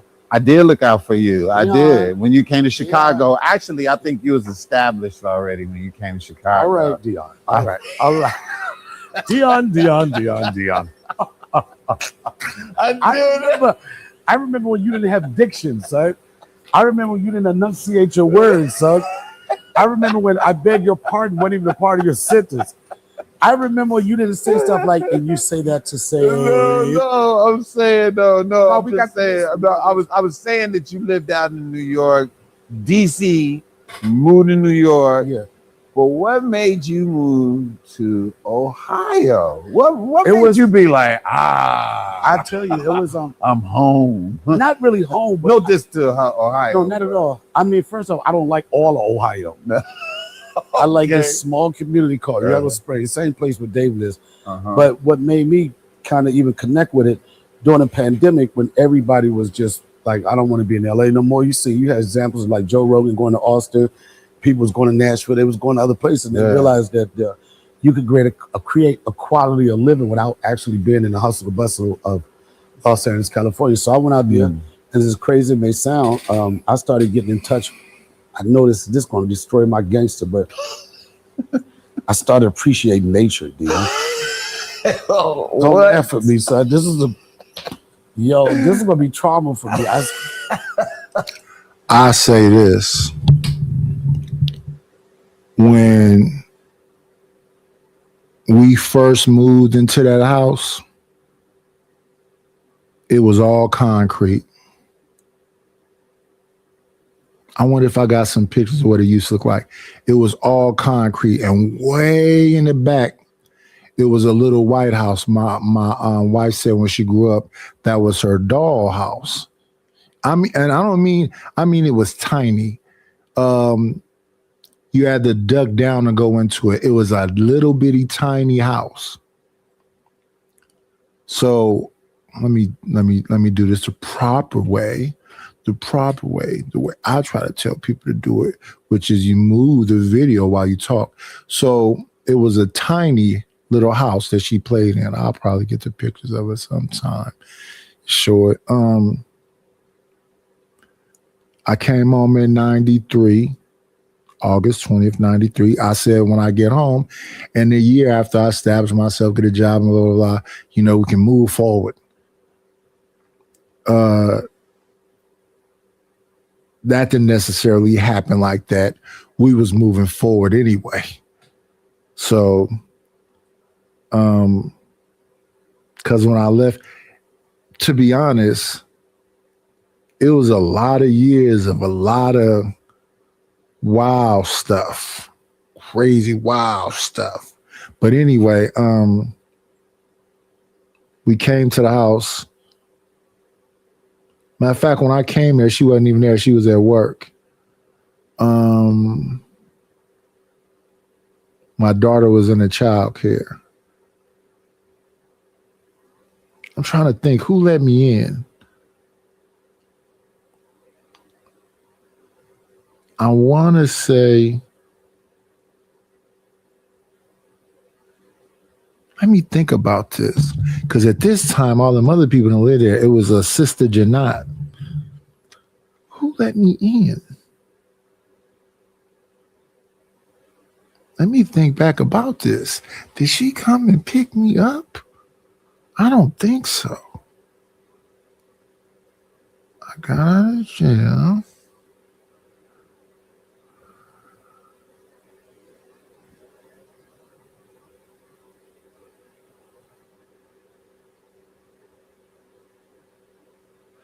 Yeah,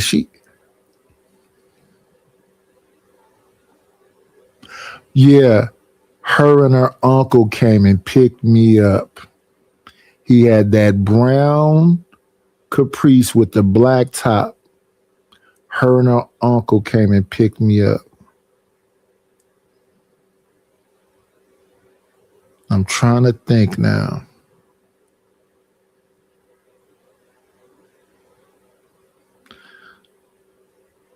So when we got to the house, she had, I forget that car that her mother left her. She had a lady named Sister Janot living there. And we left. I don't know. She asked Sister Janot to move. I don't know why. But we left kind of, I want to say about, came on August 20th. We moved to Albany. We stayed on Stanage, right by that Albany Plaza, right by the Albany Bowl. We lived in an apartment on the first floor, right in front of a little creek. Not a creek, you know, the thing that the water runs through the city. And it used to be raccoons scratching at the door.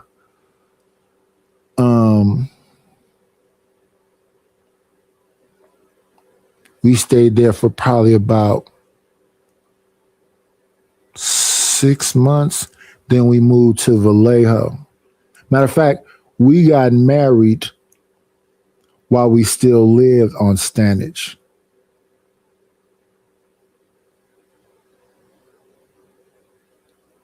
Yeah, we got married while we still lived on Stanage. Right after we got married, we moved to Vallejo. And I think we lived in, when we left Albany, I was still on probation, and she came to my probation officers one day with me. And my probation officer was finna end my probation because, you know, I was clean. And my wife said, I think he need therapy. I said, what? That white woman said, oh, okay. What? This shit was so crazy to me. That woman gave me a year of therapy as part of stipulations for my damn probation. So extending my shit, I was finna end it. So soon as we got to Vallejo, I had to do a year in therapy. That's how I ended up going to therapy the first time.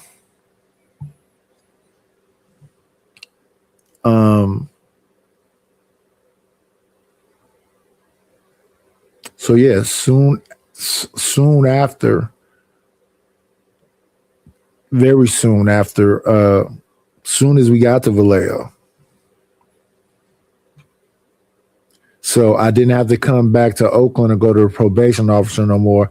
I had to get stuff signed off, and the therapist sent it to the probation officer. So we did that year of that. And then probably a year after that, I moved away and moved to Oregon. And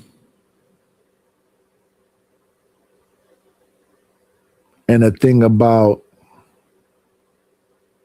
Vallejo, all concrete. The thing about Albany, all concrete, unless you go down into that ravine that runs the water to wherever. I mean, the apartments in the back, concrete. And then we was in a dead end, just all concrete. And then in Vallejo, we lived in an apartment complex, all concrete. Because when you come out, the only part that had grass was the outside part that was on a thoroughfare where all the cars were driving. Nobody was out there. Everybody was inside the center of the complex.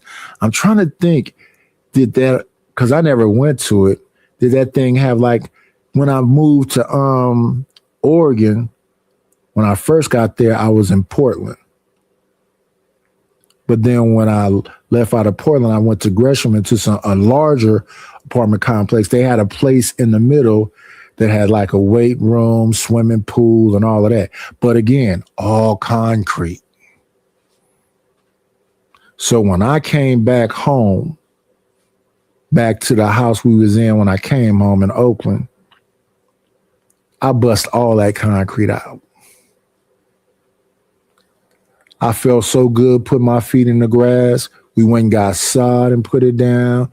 We put fragrant flowers in and trees and rocks and a fire pit. And I used to always go in that backyard and put my feet in the grass and let Biscuit run around and jump all over me. That was the family dog. Yeah, people be so far away from nature. All that concrete is not good. So I guess my gangster's gone too. I'm a tree hugger.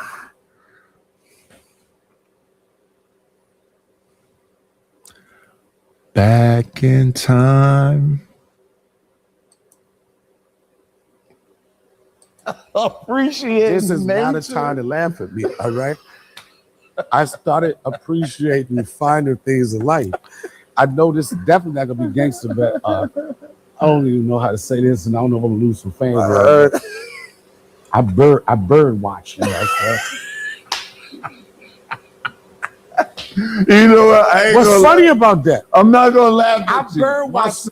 That's what I used to do in my backyard, because when you had those fragrant trees and stuff, it was ladybugs, dragonflies, robins, all kind of stuff I used to see back there.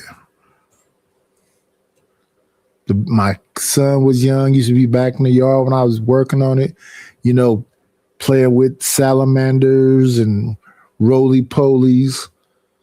Yeah, nature, baby.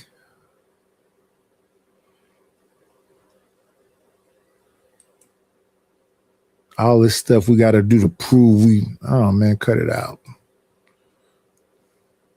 Son do that. My son bird watch. Yeah, but he got a rich father. So of course he go bird watch. 25 years ago, only birds he been watching is great pictures in Chicago. I didn't even know birds came in different colors until I moved to Ohio. I know red. This is gonna be really a test of my gangster. Wow. Listen, watch this. You be doing that, dog. I don't know what's funny about this. This is the reason why black people have so much issues with mental health. I'm trying to tell you part of my life, and you laughing. No, I'm. All right, it's all good. I'm just trying to figure out what's when I crash out and leave, you were like, told y'all he was gonna leave. No. But see, that's the thing. Your inner peace shouldn't be so much involved in other people. When I be seeing, like, people say, you look at the chat, because I think it's funny now, because I be thinking about Angry Man when I look at the chat. Angry Man be wilding out on the chat. I be thinking it's hilarious. But yeah, when I look, for so long, and I used to tell them all the time, even on Fight Club, I used to be in the chat. Be in the chat. Just be in the chat. I used to be in the chat way before I got on the panels. Before that, I wasn't even in the chat, but I used to be in the chat. The chat is brutal, especially if you knew. So like, what's her name? Aries. I first saw Aries in Platinum Elite chat.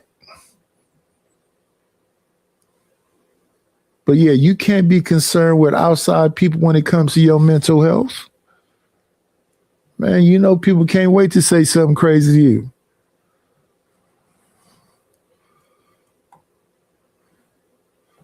Envision you caressing me back in time. I don't want you to crash out. Listen. No, what is the joy? So when you bird watching and you look, so you just looking in the sky, and the trees. I don't look at the sky. In the sky and the trees, and then you see a bird you ain't seen before, and then you go. There are some people that look in the sky with else. No, you find the trees and stuff that brings. So, like I said, I went and got trees, specific trees that attracts these different things. We did a little bit of research.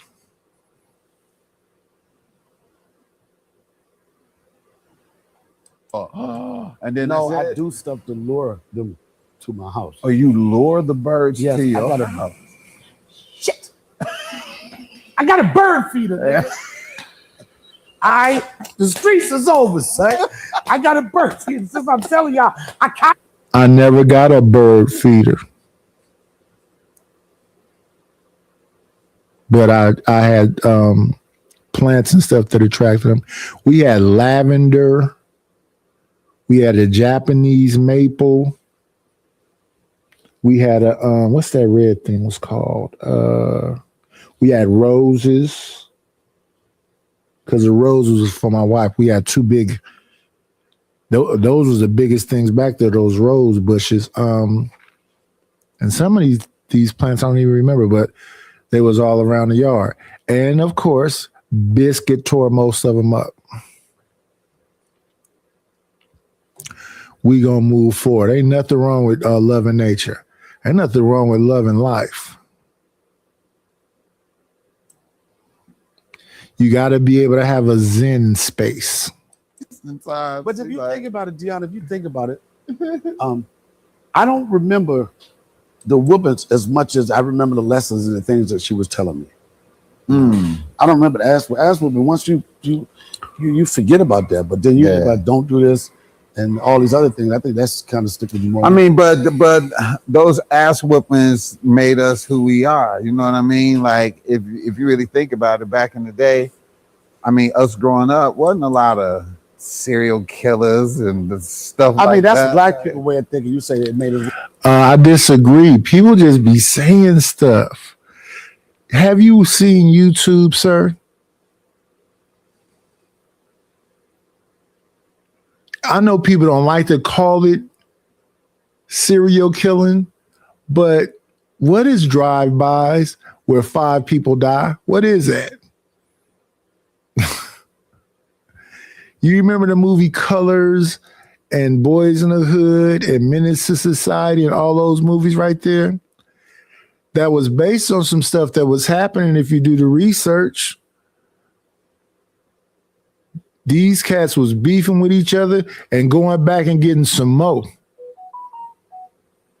So this thing about they wasn't, and that's why I don't like that whole idea about these kids today. No, it was pretty bad a few times. The 80s was, that's what I was saying. I came back to a place where I was around a lot of drama. Yeah, my family is all over the city. My father's mother lived on Capistrano in Sobrani Park. I spent a lot of my young life over there. My aunt lives on 87th and A. Her sister lived on 34th and Plymouth, just blocks away from each other. Let's see who all is right. My aunt, one of my aunts lived on 35th and that was 35th. Is that East 27th? 35th and East 27th. No, 35th and let me see, Fruitvale and East. So she lived on, damn, what is that? Because I used to walk from my house, go over a couple blocks. 35th and Logan. 35th and Logan. My other aunt, before she divorced her husband, lived on Fruitvale and Davis. Now she lives on 23rd and East 30th. My mother's mother lived on 60th and East Lawn. My mother's mother lived at 6919 Hamilton. My mother's sister lived on Havens Court. So I'm as a kid, I'm all over the place because I'm visiting all my family. My cousin Ray and Jerry lived on 89th and because it's below MacArthur, 89th and the letters is below East 14th. So going up is what's this? Plymouth and I forget on 89th, but below MacArthur, below Bancroft. So I'm in all these places all the time until it get dark outside, hanging amongst folks. When I was younger and I was around my father lived at 1022 24th Street. Who all of my family lived in the West? So it was my father. My father's uncle lived on 30th and Chestnut. Used to be over there all the time because he used to work with my uncle. My father's brother lived in the Acorns. Used to be over there all the time.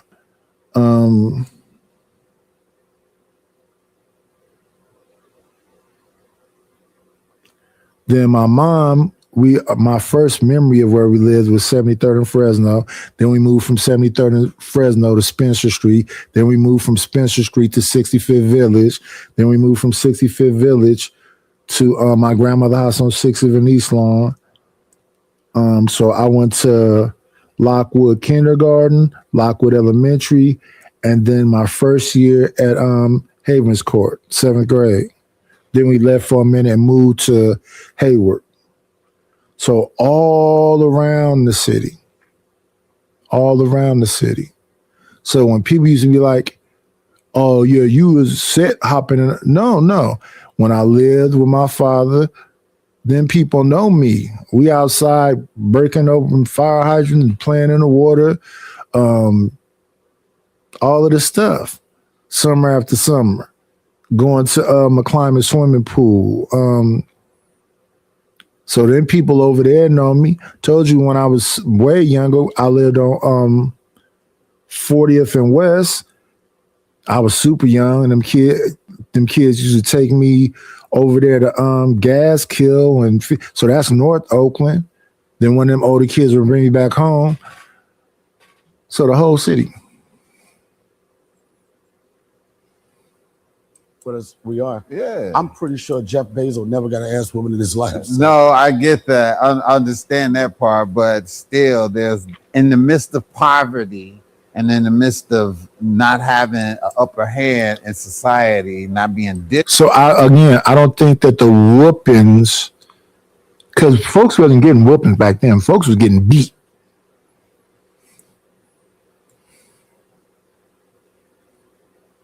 that how we had to be raised with loyalty. I don't know what the stuff fuck you like talking about. No. I still got beef with my mother, nigga. Fuck that. She be trying to be grandma now. I'm like, nah, fuck all that. Fuck all that. Oh, baby, come here. Let me see the boy. Nah. I be telling my son, this lady right here used to tear my ass up. Don't let that grandma fool me. No, man, I'm just saying. Anyway, no, I think that we are this kids nowadays, it's a medicine for everything. Anything that they going through is medicine for. They be like, oh, I'm feeling bad, I'm feeling down, I'm feeling too happy, I can't focus. It's like, yo, and they all got problems and issues. And that shit wasn't going on with us. It's interesting. It was, but the answer was beat their ass. It was going on with us.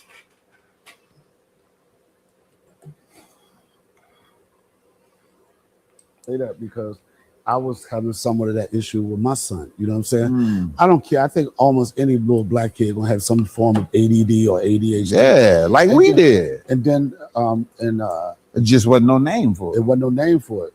But I was having an issue because my son was kind of like, slacking, in the math, and like everybody wanted to put him on blah blah blah blah. And I was like, I'm not gonna do that. All it is we got to figure out a way to, because my son is super, super smart. Yeah. And sometimes, especially when you're in a setting with a whole bunch of kids, everybody's not going to learn the same way. So I told, I even told his mom, we got to dig deeper into how he learns and how he connects. And I'm like, I'm not for that. I don't. Yeah. And I don't want to alter my son's. I don't want to alter my son's personality. Yeah. And then I wasn't even a good kid. I wasn't that good at math. But then I've made a successful life, and I made a successful situation for myself. So I think it's finding the right thing that works best for your kid. Right. I feel as though that was, instead of putting them on medicine and making them focus with all this medicine and stuff that they got out here nowadays, I'll tell you something that's just as good as that medicine that'll keep them focused. It's called taking away their phone. When you take away that phone, I bet they get really focused in order to get their phone too. Better than any medicine. It's called take away that phone. It's so funny because my son, he's kind of like, I say somewhat spoiled. He had an incident with his mom, and he did the white boy shit. He closed. She said he closed the door, and then you really pissed. He closed the door and put the chair. Oh, you like put the chair by the door now? Yeah, like that. Yeah, but it'll work. Everything's work. I guess, especially for me, having my son later in life, I think I got more patience, as an older guy opposed to being 20 years old, having a kid talking about, I can't fuck with you this weekend because Dion coming in town. I would have told my son, the fuck out of here. The fuck we say, I'm like, he be all right, nigga, fuck them diapers, nigga. He be out, eat again. He just ate. Hey, look. I don't have that to deal with. I don't have that to deal with anymore. You stupid. Anything traumatizing happened to you as a younger kid? Mom, you never went through nothing. That's cool. I didn't go through. I mean, okay, this was trauma. Here's the thing about the traumatizing stuff. When I think back being younger, everybody was going through some traumatic stuff, so it was normalized. You wasn't the only kid getting your ass whipped like that. You wasn't the only kid in poverty. So it wasn't a whole lot of people that could joke and go, what are those? That's some new stuff. Everybody, had the same little hookup when you went to their house. They had the beads in the door. They had the same Renaissance. Okay. We above you. Well, that sign out there on that fence say housing authority. That just like the sign on my fence. So I don't know how, you know what I'm saying? Everybody going through it. There was some people who had housing, whatever else, but then was Southern people, they was down to earth people. And I think that's the difference too. When I was younger, I was in almost everybody's house, no matter where I was at. When I lived with my grandmother on East Lawn, we was probably in all of them houses. And when I lived with my father, all of them houses, we was in a lot of these houses, because that's back when neighbors used to talk to each other. They kid having a party, the whole neighborhood is invited. So, yeah, it was trauma, but everybody was going through it. The situation for me is my dad was really big time dope dealer in DC, right? And go-go music, right? Yeah. So it was this Coliseum called the Washington Coliseum, right? And the Washington Coliseum is a place where a lot of the go-go bands used to perform. And my father was one of the first promoters to bring, you had 3 go-go groups: Rare Essence, Trouble Funk, and EU. But for some reason, I know EU. Yeah, everybody know EU. Everybody know, yeah. But for some reason, it wasn't a promoter either. They didn't have enough money to put everybody in the bill. But he was the first one to put the 3 top go-go bands. And I know Rare Essence, EU, and I thought they had Chuck Brown. And where is Johnny Guitar Watson from? I think Chuck Brown had a "Gon' Bump No Mo with No Big Fat Woman." That was go-go, wasn't it? And at the time, I used to work concessions there, right? So I had an opportunity to go out there and, sell some hot dogs and some sodas, and then go see the go-go bands. But I remember, I think I was like 15 years old, and this was traumatizing because I was my dad was a guy and everything, and I remember my mom worked at concessions also, and I remember one night, me and my friend Andrew Fales, we was just kicking it. It was how y'all getting go, don't worry about that. And I remember I was about to watch the bands, and my father and my mother came and she said, "They looking for your father, right? He's on the run." And you know, 16-year-old kid, 15 or 16, you know, knowing, saying to yourself, I don't know if I'm ever going to see my father again. You know, and I was like, damn, man, I probably never see him again. Yeah. And I remember it was like this when this happened, Christmas was coming up, and Christmas. In fact, when I was 10, my mother was in an accident. That's how I got shipped to my father. And when I was there, he never talked about her. Is she alive? Is she in the hospital? He never said nothing about her. So I used to think I ain't never gonna see my mother again when I was 10. And I think I was like suffering from depression, but being 10, you don't know what that is. It was like really fucked up that year because my mother didn't have a lot of money, and if we had any toys, anything was gonna come from my father. And it was Christmas Eve, right? And I mean, me and my brother, we was sad as shit. Like, man, ain't gonna be no motherfucking Christmas, right? Yeah. And then we heard a knock at the door, right? And we're like, pum, pum, pum. We're like, who is it?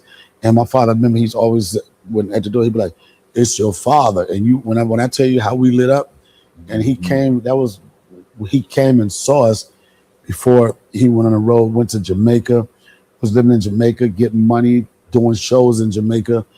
He was paying the Jamaican government. He had a beef with somebody, and they reported him, and he got extradited back to the United States and did like 12 years after that. Wow, that's great. That was traumatizing. Oh man, I'm quite sure that was. Yeah, but it's interesting you asked that question because as much as we didn't have, what we did have was love. Yo. You know what I'm saying? And my mother we always looked at it like this. All right, we're not doing that good, but it's always somebody that's doing worse. And we just had just loving. And then I used to just go to my friends' house and shit. When we didn't have Atari, I'd go over there. Yeah. When we didn't have a lot of food, it was just one of my friends. Man, I used to love his motherfucking house because them niggas, I thought these niggas was rich. They used to come outside with chicken sandwiches, nigga. Like outside, nigga, like not bologna, chicken sandwich. We didn't even eat dinner, but we get to eat a chicken sandwich before, and they always had sweet tea. I was like, man, I don't know what, they must be selling drugs or something up here. They got the good life. They got the good life. Meatball sandwiches, cheeseburgers with the onions and shit, man, grease dripping down the elbow. I'm like, man. And my mother be over here eating some fucking punk ass liver and all that type of shit. I wanted to run away from home just for food. Yeah, I would say this though. When I lived at my grandmother, I had to think about this for a minute too. I was like, did we ever have fast food? But I do remember Quick Ways. And my grandmother used to work with these people who had Lady Esther's. And then when they split up, one went to Lady Esther, the other one went to Della's. But most of our food was cooked from scratch at the house. Hot water cornbread, and I don't mean no Jiffy cornbread when we had cornbread. I mean that cornbread you cook in a cast iron skillet. Almost everything was from scratch from the house. It was very rare to get some Quick Ways. And I try to think, when did we first start like eating out? But then I thought back about it when I lived at my father's house, when, you know, on them summers when we used to go work, we used to go to this place called Jim's. And, you know, there was a lot of outside eating. Because when he leave in the morning, he finna be gone for hours. We going to work today. Leave out at get up at 6, be out the house at 7:30, come back at 7, 8. They gonna work you. Son. But I was a kid just like always just figure out a way just to have fun and just be out there. You know? So I don't have no shit like I remember that one time. I don't really have those stories. Yeah. That's what's up. How was elementary school for you? It was good. But I realized that I was in the slow class. I was just about to ask you were you excellent, but I know now. Do you know what this is, said right? What? I don't know if it's gaslight. It's one of the words. You doing something to my mental right there, nigga. I'm gonna figure out the word. Stonewall, I got gaslighted. You ain't love bombing me, nigga. I don't know what it is, but you got a narcissistic personality right there. You doing something that's not supposed to be good, son. Let's see. No, he's just doing an interview. Just an interview. Just, a back in time, what's going on in your life, what you're willing to share. Almost everybody I talked about interviewing snapped on me. And I don't know why. We could talk about what you want to talk about before, in the prelims. What don't you want to talk about? No ambushing. I'm trying to say this. I'm telling you what the fuck he did. Okay, I'm trying to say it. Let me see. Okay, you looking kind of, is this the spot? He got a look on his face. He don't look too happy. Hard. I mean, just okay, dog. You are idiots.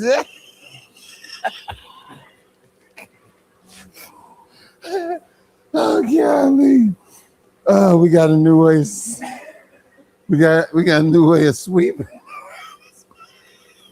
It got an attitude. You did it. It wasn't us who did it. You did. Let's rewind it. What did he got an attitude about? Because he's smiling here. Let's go.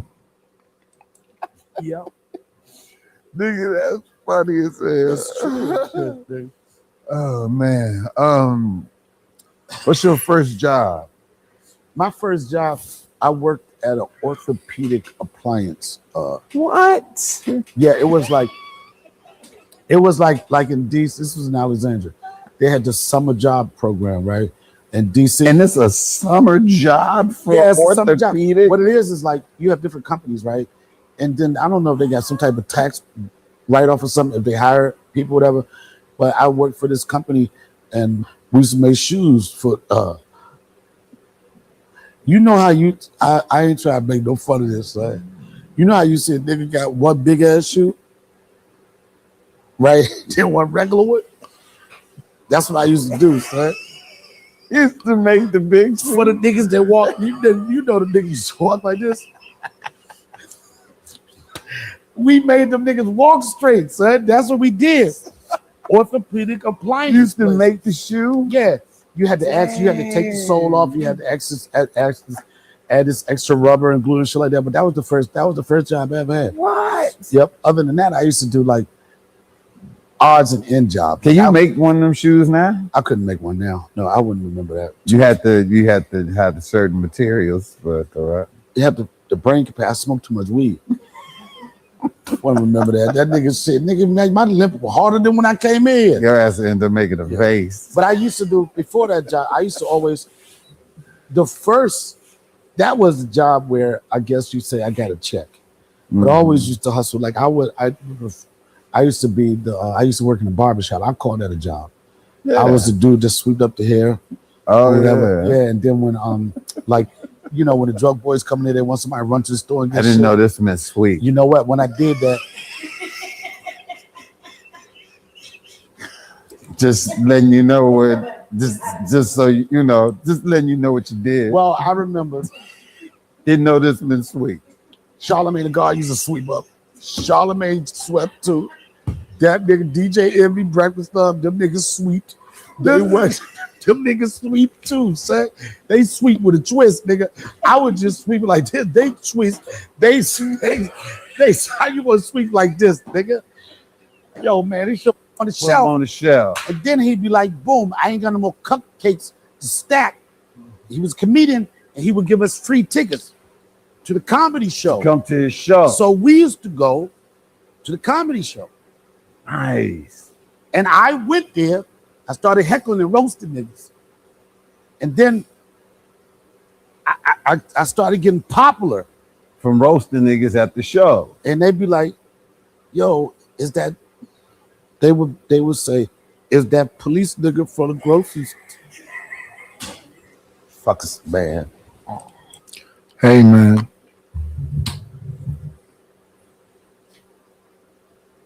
Another legend, though.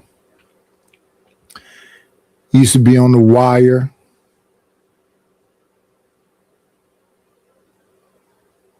The Wire was crazy. Look, that's good. Y'all gonna say it wasn't. You watch The Wire, and you from Chicago. It didn't used to be.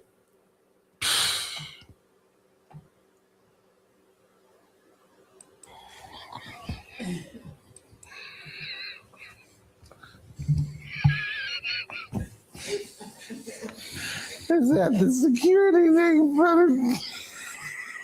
He's so good. Whoa. He's so funny. The head security is so funny. No, that's great, Donnell. I'm serious. That's funny. Listen, I'm being for real. Listen. So then did he get upset at you for heckling him? Did y'all ever talk? And no, I didn't heckle him. Okay, you heckled everybody else at the show. I'm asking. I'm trying to make sure that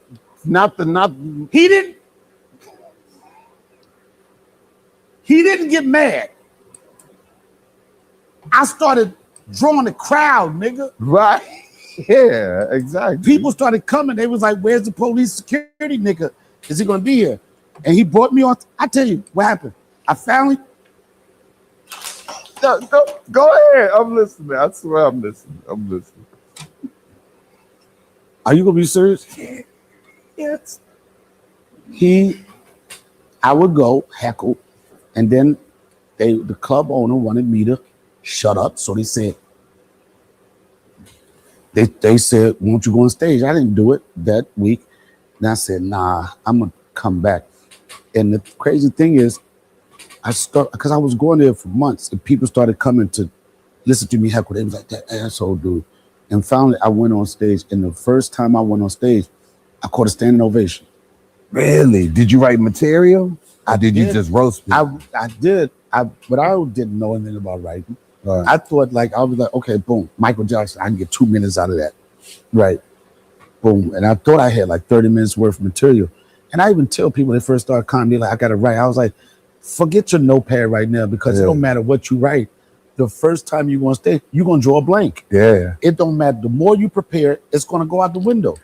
You're going to draw a blank, because I remember comedians talking about this, or you'll think, I got 30 minutes right here, and you'll just read through that whole thing, especially if them jokes don't hit, because you don't know how to let the laughs die down. You do your jokes too quick. You got to acclimate to it. Do you know how to do crowd work? Do you know how to deal with hecklers?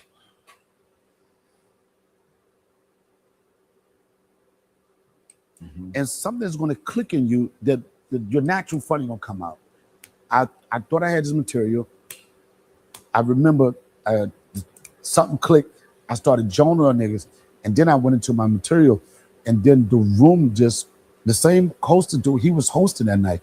I didn't know anything about how a comedy club runs. I didn't know what the light meant or anything, right? I was just a young motherfucker that just went up there, and I gutted the room. And I don't think that I don't think I wrote the best material, but I think it was a buildup because people really was rooting for me. Because they was like, this nigga funny. He need a shot. You know that. They was like, and then I think it was a combination of decent, halfway funny, but just excitement of he did it. Right. And then when they gave me the light, I didn't know what the light was. You know, motherfucker do this. You know, the worst thing is, you know, you being funny. And then they be like this, oh, they give me the light, y'all. Now I'm proud. So when I said, oh, I got to get out of here, I didn't know the light meant that's your last joke. Yeah. So when they said that, they gave me the light, I was like, I'm gone. And the place went crazy. Like, fuck that, bring them back, bring that. And my friend, Mike Washington, this is a true story. Mike Washington said, no, let me explain something. you could just tell that night something was special was happening. He was like, yo, let me tell you something. Donnell, see, that's his first time on stage. He don't know what the light is. He'll be back. And it was that moment that I realized that I wasn't going to be a police in a grocery store no more. Yeah, that's quit. what's up. I didn't quit, but I knew I had to get fired. But that after that, I never looked back. Let me ask you this: when you left that stage, so I ask comedians this: when you left that stage, and you went home, what was in your mind? What was you like thinking about? I love it, and I was saying that I don't want to sweep no more. Yeah. He's gonna be talking to a bunch of comedians. Deion Cole. And I didn't know that comedians was beefing like they beef. But hopefully it just stay jokes.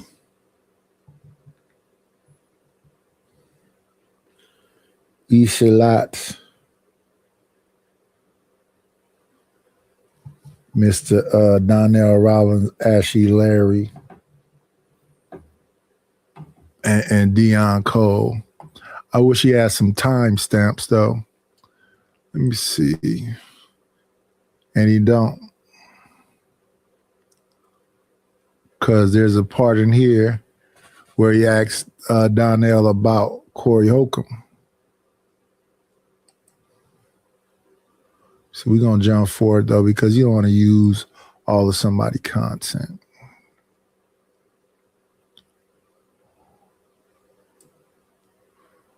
Back. Nobody could have done anything. Mike was born to play Omar. Yeah. For so many reasons. I'm not going to touch tongue kiss a nigga on camera. Yeah. You got that, baby. I ain't that much of a thespian, nigga. I mean, I used to sweep at the barber shop. I ain't sweeping. Right? But another fun fact a lot of people don't know, Stringer Bell, Avon, all those guys, right? What happened my first season, you could see them set me up as I had a connection with the politicians and I had a connection with the street. But what happened was the Baltimore Tourism Board complained that every time they produce something in Baltimore, they depict Baltimore as being a crime-infested, drug-ridden city. I'm like, last time you been downtown, nigga. Yeah, right. It is what it is. So David Simon and they had to appease the tourism board. That's why I went from the towers. Everybody was excited about the towers.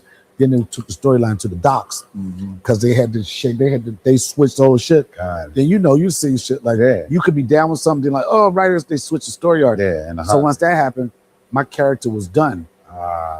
But David Simon, he wanted to just pay homage to me or whatever because he really liked me on the show. He brought my character back, and that was like my button. That was The Wire was another one of those joints that was crazy. I'm gonna tell you, I kind of stumbled upon The Wire. I knew The Wire and people talking about it and all of that. But what's made me watch The Wire more than anything, I mean, one time I was like, I just stumbled upon it. Because I didn't have cable. I was at this girl's house. Right. And I was like watching it there. And that's what made me keep going over her house to watch it or whatever. We had the cable business. Yeah. I ain't had none of that, right? So, but I seen Idris. Fuck Idris, man. Fuck that nigga, man. No, listen. Listen, bro. Nah, not in the band way. No, nothing but listen. People don't know Idris was the bodyguard at Caroline. Yeah, door guy. Yeah. Before he did The Wire. Yeah. So that's when I was like, when I was watching and I seen him, I said, that's London.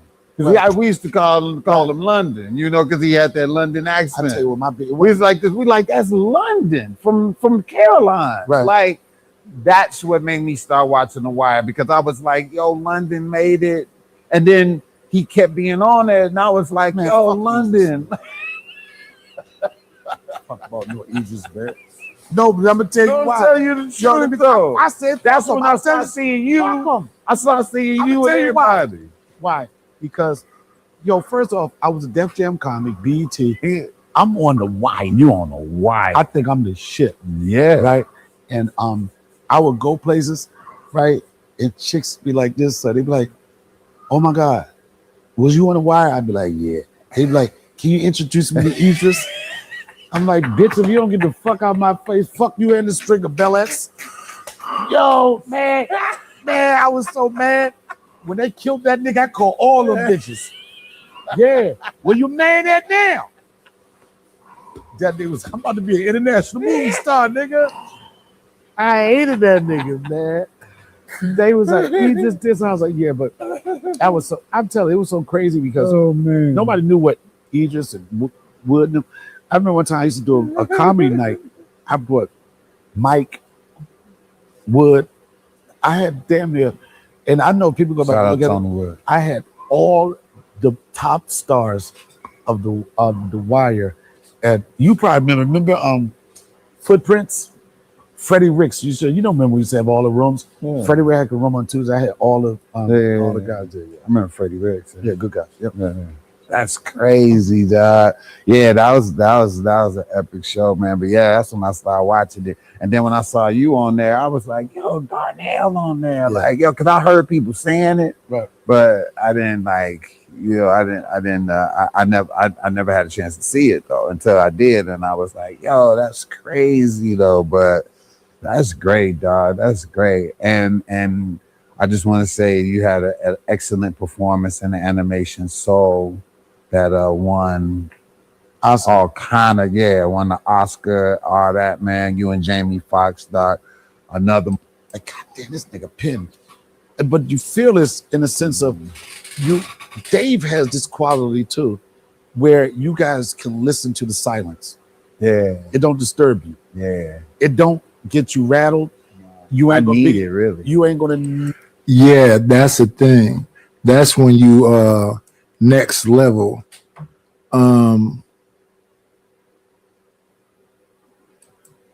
A lot of folks, they don't like the silence. They don't like the silence. You sometimes you gotta, and listen, I'll be over here working on something like, okay, so let me move this right here to the, yeah, that's the reality. Silence is okay. But you also gotta let the applause kind of wane. When they like, the laugh too. People are stump over a laugh. People is laughing, they're already on the next joke. They still laughing. And there's nothing worse than a laugh track. That's why I wish they did these shows live like they used to do instead of having these laugh tracks.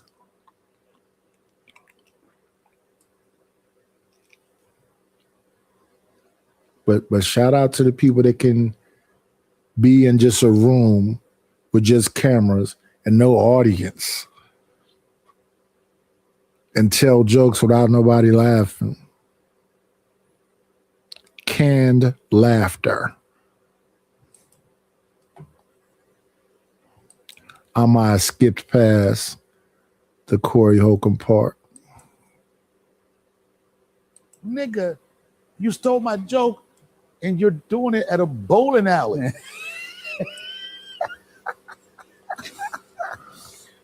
Strike! It don't matter. I got other shit to think about. And that shit will make you right. But some people, they think certain premises, like if a motherfucker argue with you about a Diddy joke, like, nigga, come on. Yeah. But even on topical shit, what I've been able to do my whole career was like, you're doing this, but my angle and my twist and my spin is going to be some shit like. It's you that make it unique. Yeah, it's like, ain't nobody coming to that shit. Right. I always looked at people trying to steal shit, a form of flattery, and you just keep it moving. But then I'm like, I'm going to separate myself so far from you. Yeah. You ain't going to be on the same playing field I'm playing on. So niggas ain't going to know that. Yeah. Have you ever stole a joke? Nah. Oh, yes, one joke. It was by accident. I was desperate. It was a situation, and I was desperate, son. I ain't had nobody else shit. My shit wasn't working. I tried all my shit. They was like, Rich Voss had this joke to me. He said, Rich Voss. He had this joke about his sister was dating a black guy, and she said, and the joke was, You know, once they say once you go black, you never go back. He said, yeah, because dad won't let you back in the house. That's all I needed. Got them niggas off of me one night, son. I called him. I said, man, you probably ain't gonna never hear it because I told the joke in the bowling alley.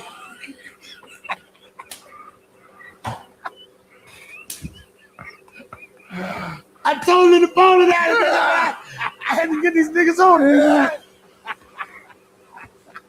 I had to get them off me.